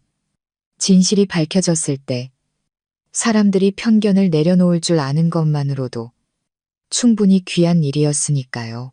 어느 날 오후 동네 찻집 할머니께서 팥빙수 한 그릇을 가져다 주시며 말씀하셨습니다. 은혜 씨, 사람들이 다들 미안해하고 있어. 그저 입이 방정이라 그랬지. 이제 다 지난 일로 생각하게. 은혜 씨는 할머니의 손을 잡고 미소 지으며 눈물을 글썽였습니다. 그리고 마지막 시련이 마치 잔잔해지기 전 마지막으로 해안을 때리는 거친 파도처럼 닥쳐왔습니다. 그날은 비가 억수같이 쏟아졌습니다. 제가 마당의 목재에 덮개를 씌우고 있을 때 골목에서 급정거하는 소리가 들렸습니다. 제역이었습니다. 낯선 남자 둘을 대동한 그는 이전의 말쑥한 모습은 온데간데 없고 퀭한 얼굴에 붉게 충혈된 눈을 하고 있었습니다. 그는 저를 보자마자 소리쳤습니다. 김준호, 은혜를 내놔. 난 모든 걸 잃었어. 은혜까지 잃을 순 없어. 저는 문 앞을 막아서며 마음속으로 수없이 되뇌었던 대답을 차분하게 내뱉었습니다. 그녀는 단 한 번도 당신의 것이었던 적이 없소. 돌아가시오. 제역은 취한 사람처럼 허탈하게 웃었습니다. 법이 내 편인 것 같으냐? 나에겐 다른 방법이 있다. 그는 그렇게 말하며 제 큰아들의 팔을 낚아챘습니다. 그가 과거 제 자존심을 짓밟는 무기로 삼았던 바로 그 아이였습니다. 아이는 겁에 질려 비명을 질렀고 은혜 씨는 새파랗게 질려 달려들었습니다. 모든 것이 순식간에 일어났지만 다행히도 골목 어귀에서 경찰들이 들이닥쳤습니다. 협박 문자 이후 경찰이 은밀하게 잠복하고 있었던 것입니다. 그들은 빗속에서 제역 일당을 순식간에 제압했습니다. 차가운 수갑이 그의 손목에 채워지는 철컥 소리는 마치 지독한 악연이 끊어지는 소리처럼 들렸습니다. 상황이 정리된 후 저는 아이를 안고 집으로 들어왔습니다. 은혜 씨가 여전히 떨리는 손으로 아이를 끌어안았습니다. 아이는 엄마 품에 얼굴을 묻고 흐느꼈습니다. 엄마, 아빠가 안 오는 줄 알았어요. 저는 아이의 작은 어깨를 감싸며 한 글자 한 글자 힘주어 말했습니다. 아빠는 여기 있고 언제나 여기 있을 거야. 저는 처음으로 제 피를 물려받지 않은 그 아이가 공포의 순간에 무의식적으로 저를 아빠라고 부르는 것을 들었습니다. 그것은 심장 가장 깊은 곳에서 나온 본능적인 외침이었습니다. 그 순간 세상의 모든 헛소문은 아무 의미도 없다는 것을 깨달았습니다. 몇 주 후 재혁은 소란, 협박, 주거 침입 등의 혐의로 재판을 받았습니다. 그는 더 이상 아무 말도 하지 않고 고개를 숙이고 있었습니다. 법원은 그의 오만과 증오에 대해 응당한 대가를 치르게 했습니다. 저는 통쾌함보다는 길고 긴 돌덩이를 내려놓은 듯한 안도감을 느꼈습니다. 어떤 결말은 속 시원함이 아니라 멈춰야 할 때를 알려주기 위해 존재하는 법이니까요. 그 후 저희 삶은 정말로 새로운 장을 맞았습니다. 군청은 저희 가족의 서류를 모두 정상적으로 발급해 주었고 학교에서는 학부모 회의를 열어 선생님께서 아이들 앞에서 말씀해 주셨습니다. 우리는 친구의 가족을 존중합니다. 놀리거나 헛소문을 퍼뜨리지 않습니다. 모든 어린이는 사랑받을 자격이 있습니다. 그날 이후 아이들은 한결 가벼운 발걸음으로 학교에 다녔습니다. 큰아들은 집에 와서 자기가 반 친구들에게 책을 읽어주는 역할을 맡았다며 자랑했습니다. 밤마다 아이는 제잘거리며 학교 이야기를 했고 그 기쁨을 놓칠세라 엄마 옷자락을 꼭 쥐고 잠이 들었습니다. 저는 다시 목공소로 돌아갔습니다. 하지만 더 이상 고개 숙여 나무만 깎는 목수가 아니었습니다. 저는 작업장을 넓히고 마을 청년 몇몇을 불러 기술을 가르쳐주기 시작했습니다. 은혜 씨는 수입과 지출을 정리했고 두려움에 떨던 손은 이제 평온하게 장부를 넘겼습니다. 그녀의 글씨는 오랜 병을 이겨낸 사람의 골은 숨결처럼 단정했습니다. 어느 날 저녁 새로 깎은 나무 향기와 부엌에서 피어오르는 밥 짓는 냄새가 어우러질 때 저는 아내와 아이들을 보며 마음속에 가득 차오르는 평온을 느꼈습니다. 은혜 씨 아버지께서 남기신 편지와 유산은 저희를 과시하는 데 쓰이지 않았습니다. 저희는 낡은 집을 수리하고 한쪽 공간을 마을 아이들을 위한 작은 독서방으로 꾸몄습니다. 단출한 책꽂이와 선풍기 하나가 전부였지만 저녁마다 아이들의 발길이 끊이지 않았습니다. 은혜 씨는 마을 부녀회에 제안하여 희망씨앗 장학금이라는 이름으로 어려운 형편의 학생들을 돕는 작은 기금을 만들었습니다. 큰 돈은 아니었지만 의미 있는 나눔이었습니다. 저는 퇴마루에 걸린 희망씨앗띠라는 나무 현판을 보며 그 비 오던 날 장터에서 아이를 안고 있던 여인의 손에 비옷 하나를 쥐어주던 순간을 떠올렸습니다. 때로는 아주 작은 행동 하나가 희망의 씨앗이 된다는 것을 깨달았습니다. 어느 맑은 오후 저는 아내와 아이들을 데리고 은혜 씨 아버지의 산소에 갔습니다. 잘 닦인 국도를 따라 황금빛으로 물든 논이 바람에 흔들리고 있었습니다. 산소에 도착한 은혜 씨는 국화 한 다발을 놓고 낡은 편지의 구절들을 나지막이 읽었습니다. 목소리는 떨렸지만 따뜻했습니다. 아버지께서 바라시던 대로 살고 있어요. 저는 이제 더 이상 어둠이 두렵지 않아요. 저는 아내의 어깨에 손을 얹었고 큰아이는 서툰 솜씨로 향을 피웠습니다. 외할아버지, 저 공부 열심히 할게요. 작은 아이는 형을 따라하며 온 가족의 건강을 빌었습니다. 바람결에 어디선가 온화한 미소가 저희를 내려다보는 듯했습니다. 그날 밤 집으로 돌아와 저희는 텐마루에 앉아 달을 보았습니다. 은혜 씨가 제 어깨에 기대며 속삭였습니다. 여보, 훗날 누군가 왜 당신의 아내가 되었냐고 묻는다면 제가 가장 깊은 곳에 떨어졌을 때 당신이 손을 내밀어 주었기 때문이라고 말할 거예요. 저는 작게 웃으며 대답했습니다. 그리고 누군가 왜 끝까지 나를 지켰냐고 묻는다면 당신이 나에게 가족이 무엇인지 가르쳐 주었기 때문이라고 말할게. 저희는 오랫동안 말이 없었습니다.